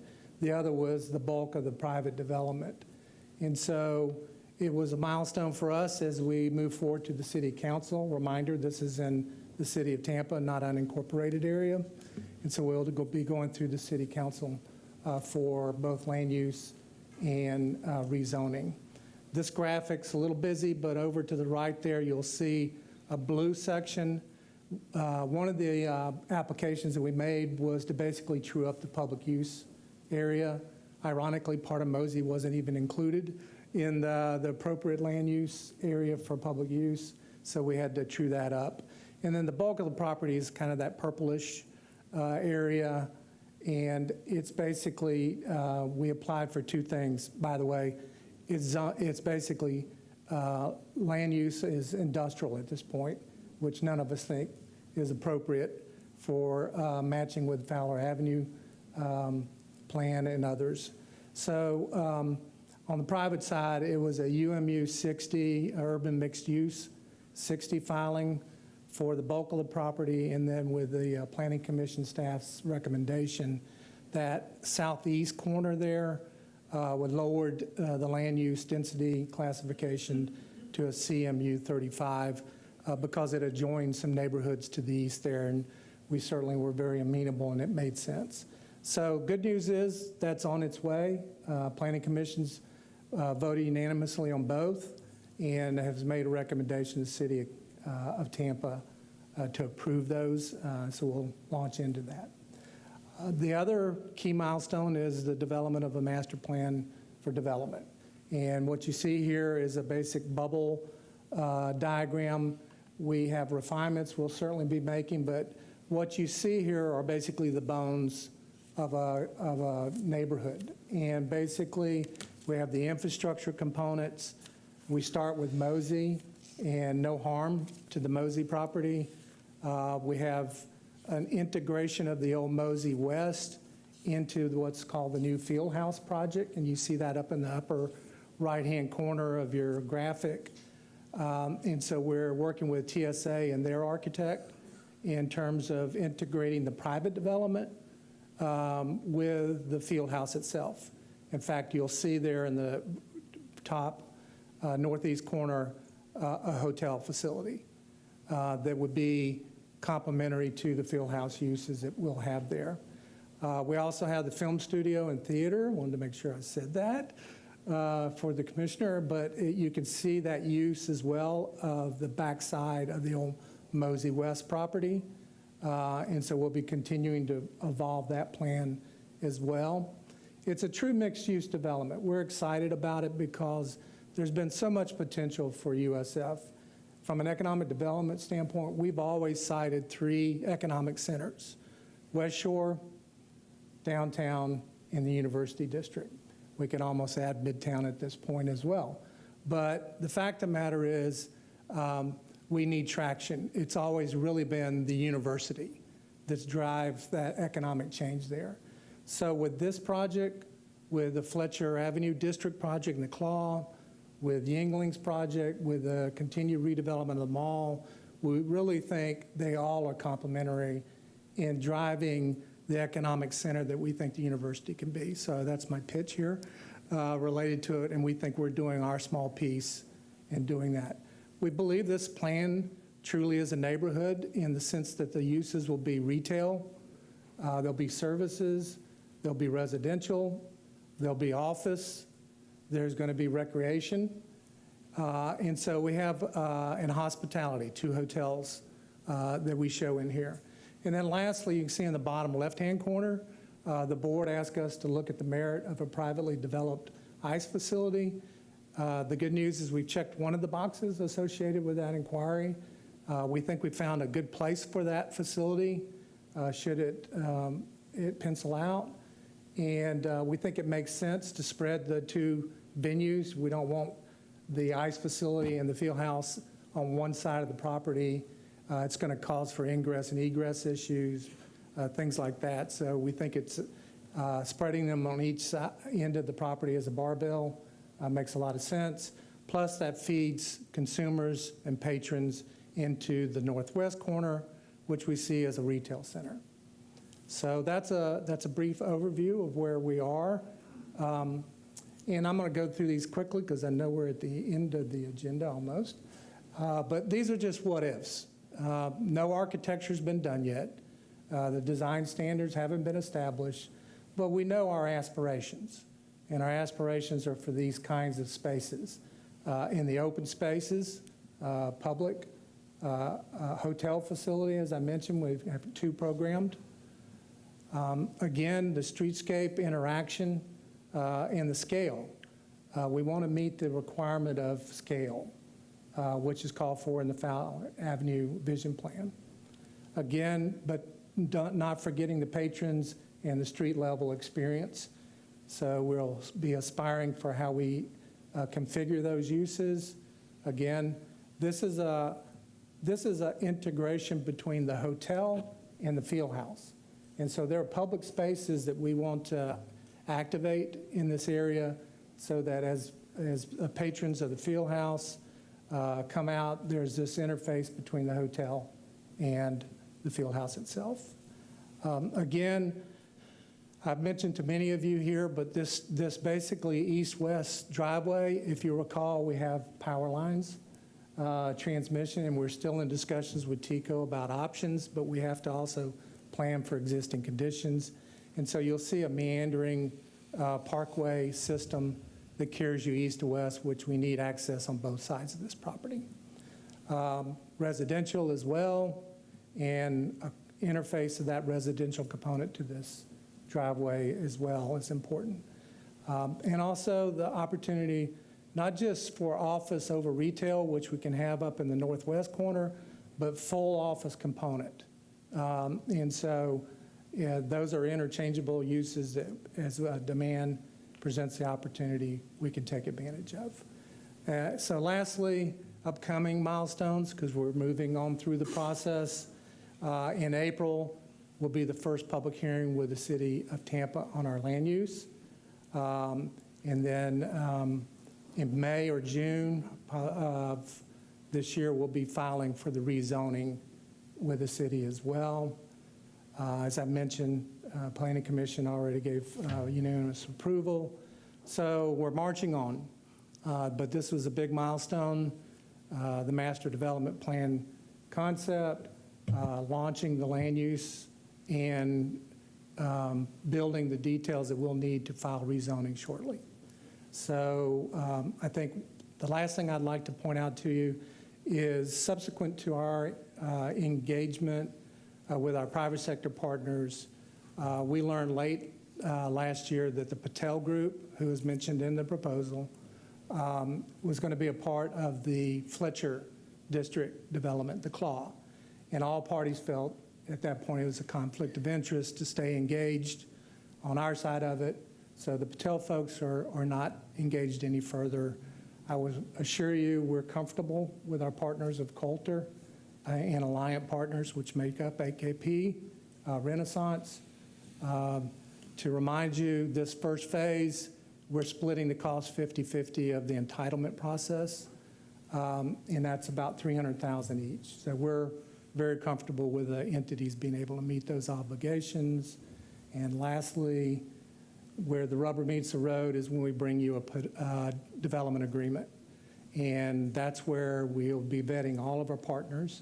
And to be honest with you, I hope we add more partners to the process because we want depth of delivery. And so we'll be bringing not only that development agreement that talks about value of the property, the takedown strategy, the obligations of the partners, the financial capability will be brought to you and divulged to your comfort level, or we won't move forward. So with that, I answer any questions. All right, thank you very much, Ron, for that presentation. Board members, since I was the commissioner that first brought this issue forward, I want to make a couple of comments, then we'll open up a board discussion. And a few minutes ago, we were having technical difficulties, and at that time, Commissioner Myers asked to speak, so although she's technically second in line, I'm going to recognize her first since she requested it. Again, board members, this project is expected to be a $2 billion development, and as such will be the county's largest economic development project ever, coupled with USF's on-campus stadium and golf course redevelopment. This transformative project will completely redefine USF's campus and the surrounding area. Ron, I want to thank you. I want to thank John Mueller, Greg, Julia, for all your hard work on getting us to where we are today. I've got to be honest in that I was extremely critical of the previous conceptual site plans that were kind of kicked around because, in my opinion, they certainly were not transformative and actually quite elementary. And I know our staff felt the same way. So thank you for getting us to a place where we can present a conceptual site plan that is consistent with our vision and how we can maximize our development potential. I want to say, though, the current conceptual site plan is extremely impressive. The illustrations you showed, again, it's similar to Water Street or Midtown, and really is awesome. So I'm very pleased where we are now.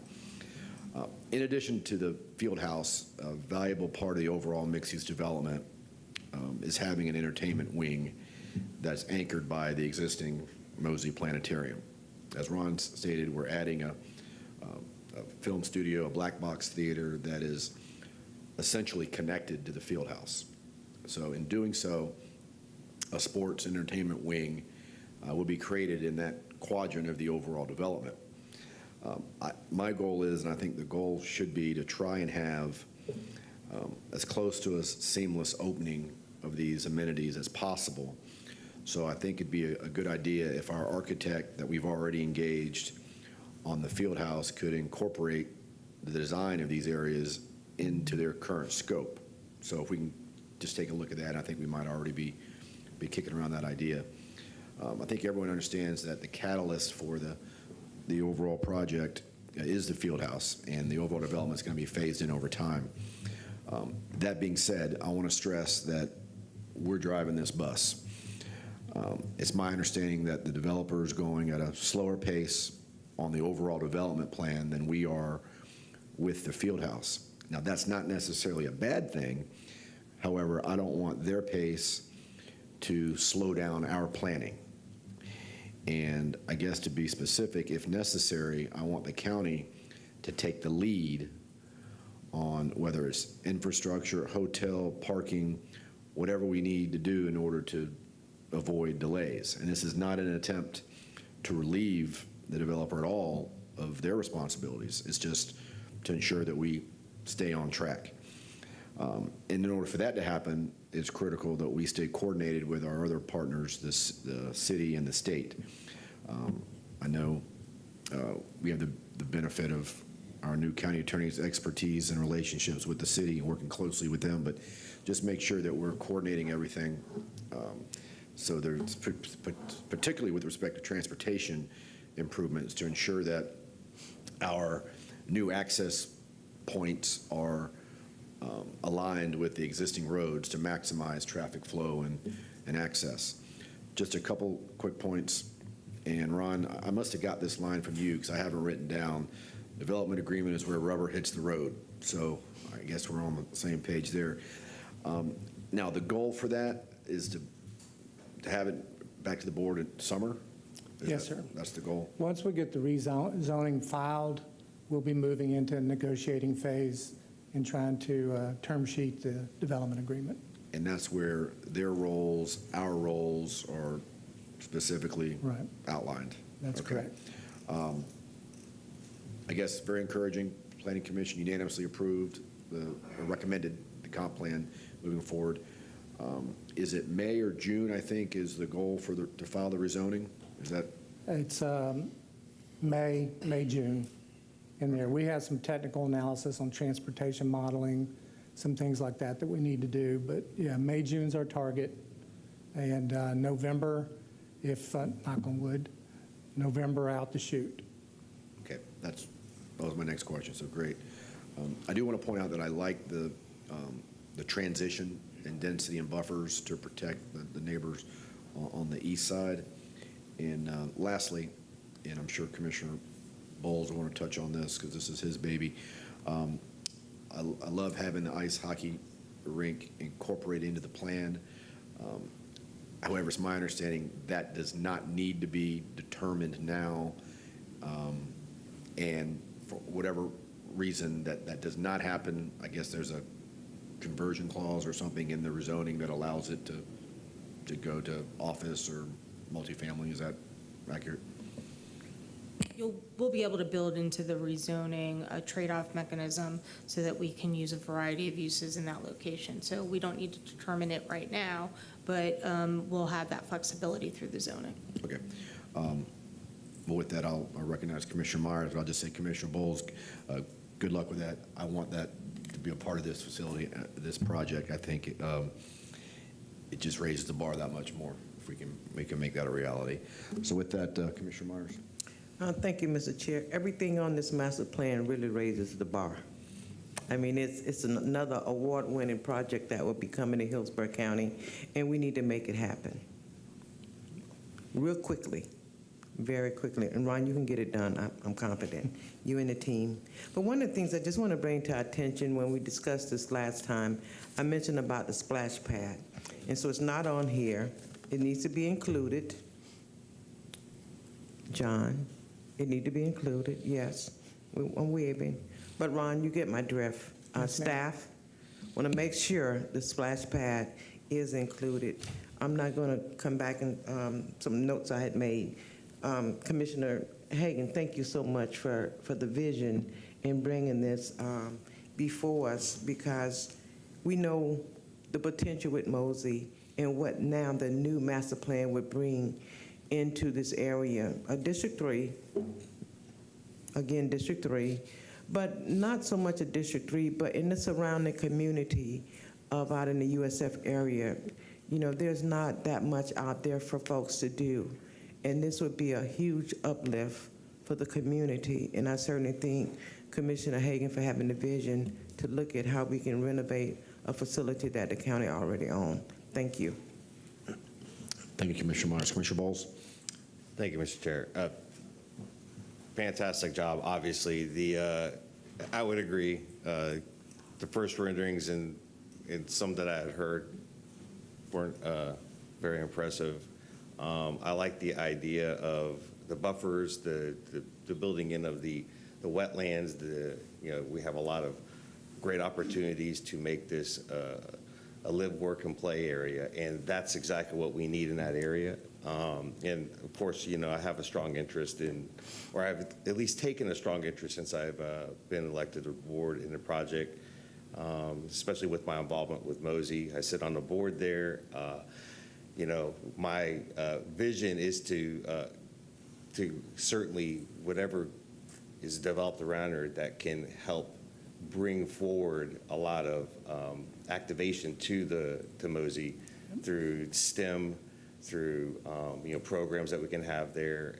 We certainly, John, the CEO, John Smith, has done a fantastic job of getting people in the doors here, kind of lifting it up out of where it was over the last 5-10 years. So certainly appreciate everything that you all have done, that the developer's done, to listen to what we've been saying from a staff position and from this board, that, let's keep moving the bar, let's keep setting it higher. We see what we've done in Water Street, not we, but this area have been able to do Water Street with Midtown, the West Shore, what we're going on. We have the potential.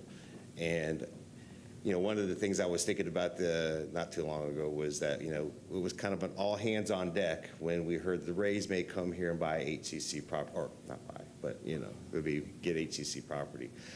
I'd like to see that same urgency when, this is county property we own, not some billionaires or not some other person or the state, that we're moving with such urgency to do that because we're setting timelines set by somebody who has no interest outside of personal gain.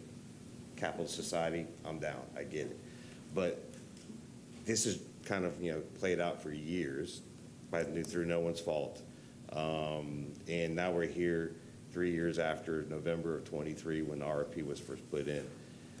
And, I think that we have an obligation to, one, ourselves and, the residents out there to do that. So I noticed in the presentation, are all those 1A action items pretty much done? I mean, are there going to be anything that you see kind of holding this up? And if so, what do you think, what may tripwires, the pitfalls that may come out of that? I know there's maybe a couple. Right. We've made great headway. I've mentioned, I think, to each of you, we went into the land use filing later than we wanted to, but really it was the consensus to wait and see if the city would act on some overarching comp plan changes. We kind of got to a point where we just had to go. So things like that, obviously integrating the field house into the detail of the plan. All of those have just, they have gentle effects on timing and work. The biggest is transportation, and Commissioner Hagan mentioned it. And so we've had pre-app meetings with the city and with DOT, and which are precursors. Right. And then we'll go into not only data collection, but modeling. That one's the grind. That's probably the biggest grind. And it'll go all the way up until we almost do our rezoning filing. So that's the one that I think we're just going to have to keep the eye on the ball. We have multiple parties. We're not the only one that can make the call. DOT and the city obviously are integral. So that's the one to watch. That's the one that we want to make sure doesn't trip us up. Are we able to use anything that USF did? Because they had to do a very similar DOT study for what they have going on there with the stadium. I mean, this would seem to, I don't want to say be some duplicative in some ways, but also, I guess, wouldn't augment it, but would maybe add on to it. I mean, so it sounds like maybe some of the groundwork's been done, or perhaps? It's certainly, I would say this, they're an additional development that impacts the road network. And so it's going to happen almost simultaneous. And so the key will be trying to do a holistic modeling, not just us, we don't own that, but having that conversation, particularly with DOT and the Count Fletcher owns a county road. And so we're right in the mix on that. Mike Williams is engaged as well. So yeah, it's a Rubik's Cube on what's going on, what's going to go on, and then how do we address a transportation network that is a benefit, not a hindrance to the community. Right. I think, as things evolve, obviously, we continually have to readjust our plans because these nudges move you off course, it doesn't take you much to do that. I did have a question, and you mentioned it, and I appreciate you mentioning it because it did, this came up earlier about the withdrawal of Patel. Right. And just curious, what are plans for a reassessment to confirm that financial capacity, capitalization, collateralization is going to occur? Because, you know, I mentioned to you earlier about a three-legged stool. You know, you move a leg, you can't sit on it anymore. And it doesn't mean that the group is absolutely adequate. I mean, they've done fantastic projects. Alliant has done fantastic projects around the area. Coulter is obviously an international company, you know, multi-billion, maybe $1 trillion. But that doesn't necessarily mean that they're investing $1 trillion in capital over here to say we're going to put that. And, you know, with the possible issues that may come from, you know, where we've let something happen last year or mid-year now affecting us now, how do you see, you know, kind of wrapping that up? Is there a plan in action? Can we get some, you know, some financial information that's not stale? Right. And I say that because the RFP was done 2 years ago. Yep. Finances were done that. And there was a couple questions in there about, that came from Director Stromer about, you know, capitalization and some debt owed and all that, and they had some time frames. So whether that was associated with Patel or not, but the idea is that, you know, when that's changed so much, in my opinion, when you take 33% out, that spreads the cost across the other two, and, you know, it doesn't take much for someone to go, you know, where they can't have that, make it a bankable project. Right. So can we get that information? And I have a list of things that I'd like to see. I won't go through the entire list. Well, please share them. But I would like to share that with you in your office. And, you know, really just kind of, because I want this to happen. This is our property. This is where we can make tens of millions of dollars in revenue that, in my opinion, whether we build affordable housing, we put infrastructure in, or put firefighters in fire stations, or police officers in deputies' cars. This is one way we can do operational costs, not capital costs, and these are long-term revenues that we can stream out. So it's not about the person, it's about the, you know, the process, and I want to ensure that the process is solid, that that we bring real good ideas, not just concepts. We got solid partners that we can bring to the table that are going to make this successful. Outside of the ice arena, which I would love to have, because we need at least 4 or 5 sheets around here. We can go probably 8 sheets, you know, if we really wanted to do it. Beyond that, that whole property, you mentioned it yourself, Fletcher District, Rhythm, you know, the things that we have going on in that area are just going to be, you know, synergistic.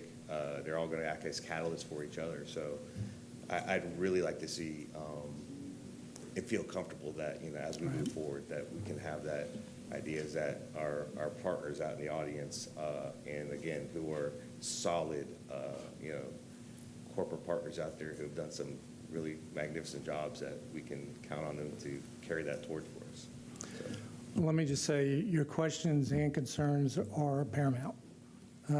It doesn't do any good to think through the theory of a development agreement if you don't have the ability to deliver. And so, and look forward to getting with you again on details, but it's paramount for us, because we can kind of walk through the elements of development process. We can walk through partnerships. We can begin to diagram the obligations of the parties, but we've got to make sure they can deliver. The one thing I will say here is, and I mentioned it earlier, you know, knowing even when we started way back when on the RFP, we expected this process to generate more interest and to bring more partners to the table.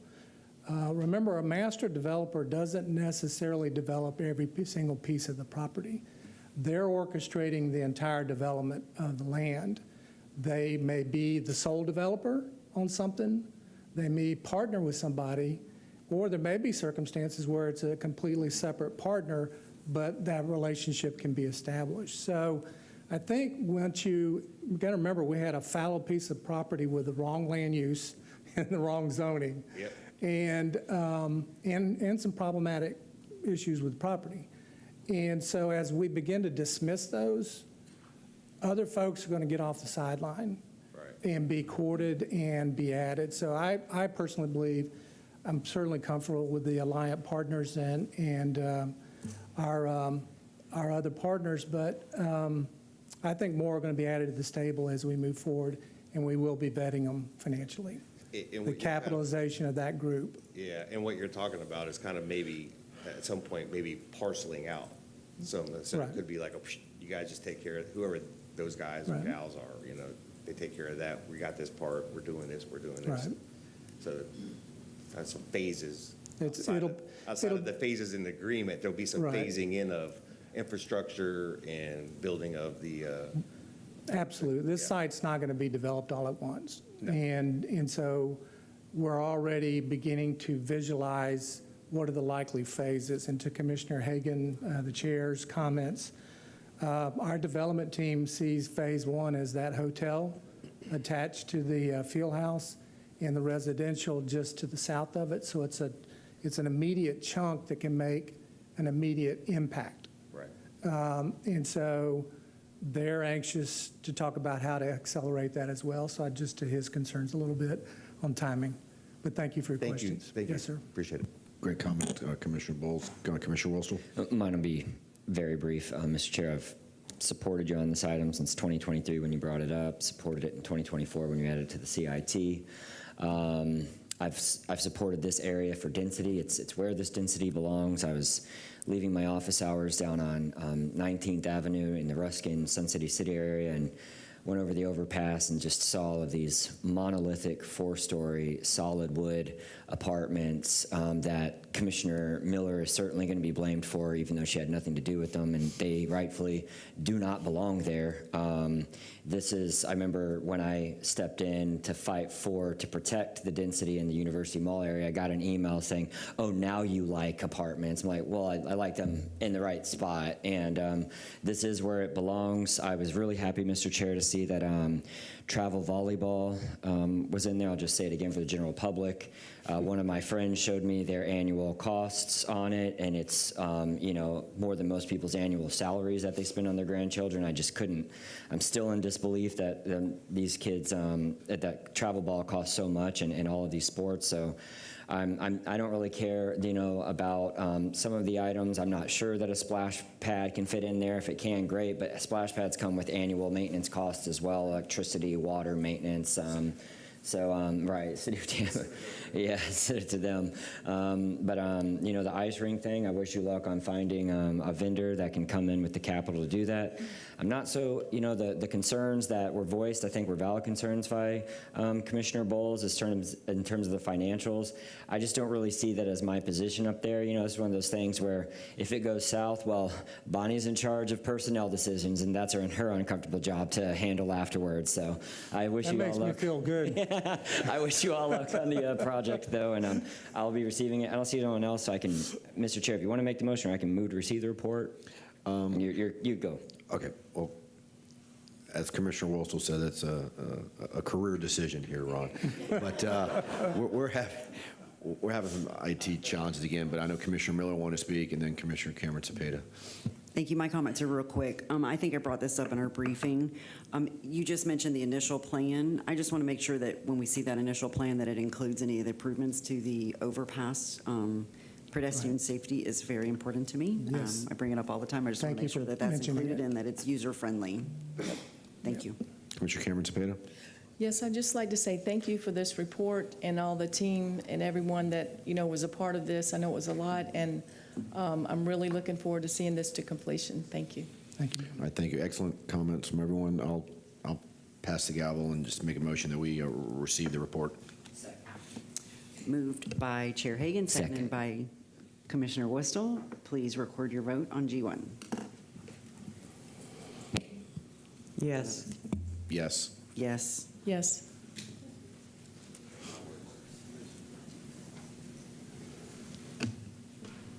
Motion carried 6-0. Thank you, Commissioners. Thanks, Ron. Bonnie, anything else? No, just future discussion items. I have one, and staff's, I know, already aware of it, but we have a situation in Lake Magdalene at Brentwood a neighborhood where an individual essentially just been a bad neighbor. He bought I guess, a retention pond from the county a couple years ago for $1, and he doesn't have any development rights, but he's already starting to put up little shacks around there, and I know staff knows it, but you can just report back as soon as possible on the aggressive nature of how we're holding this individual's foot to the fire.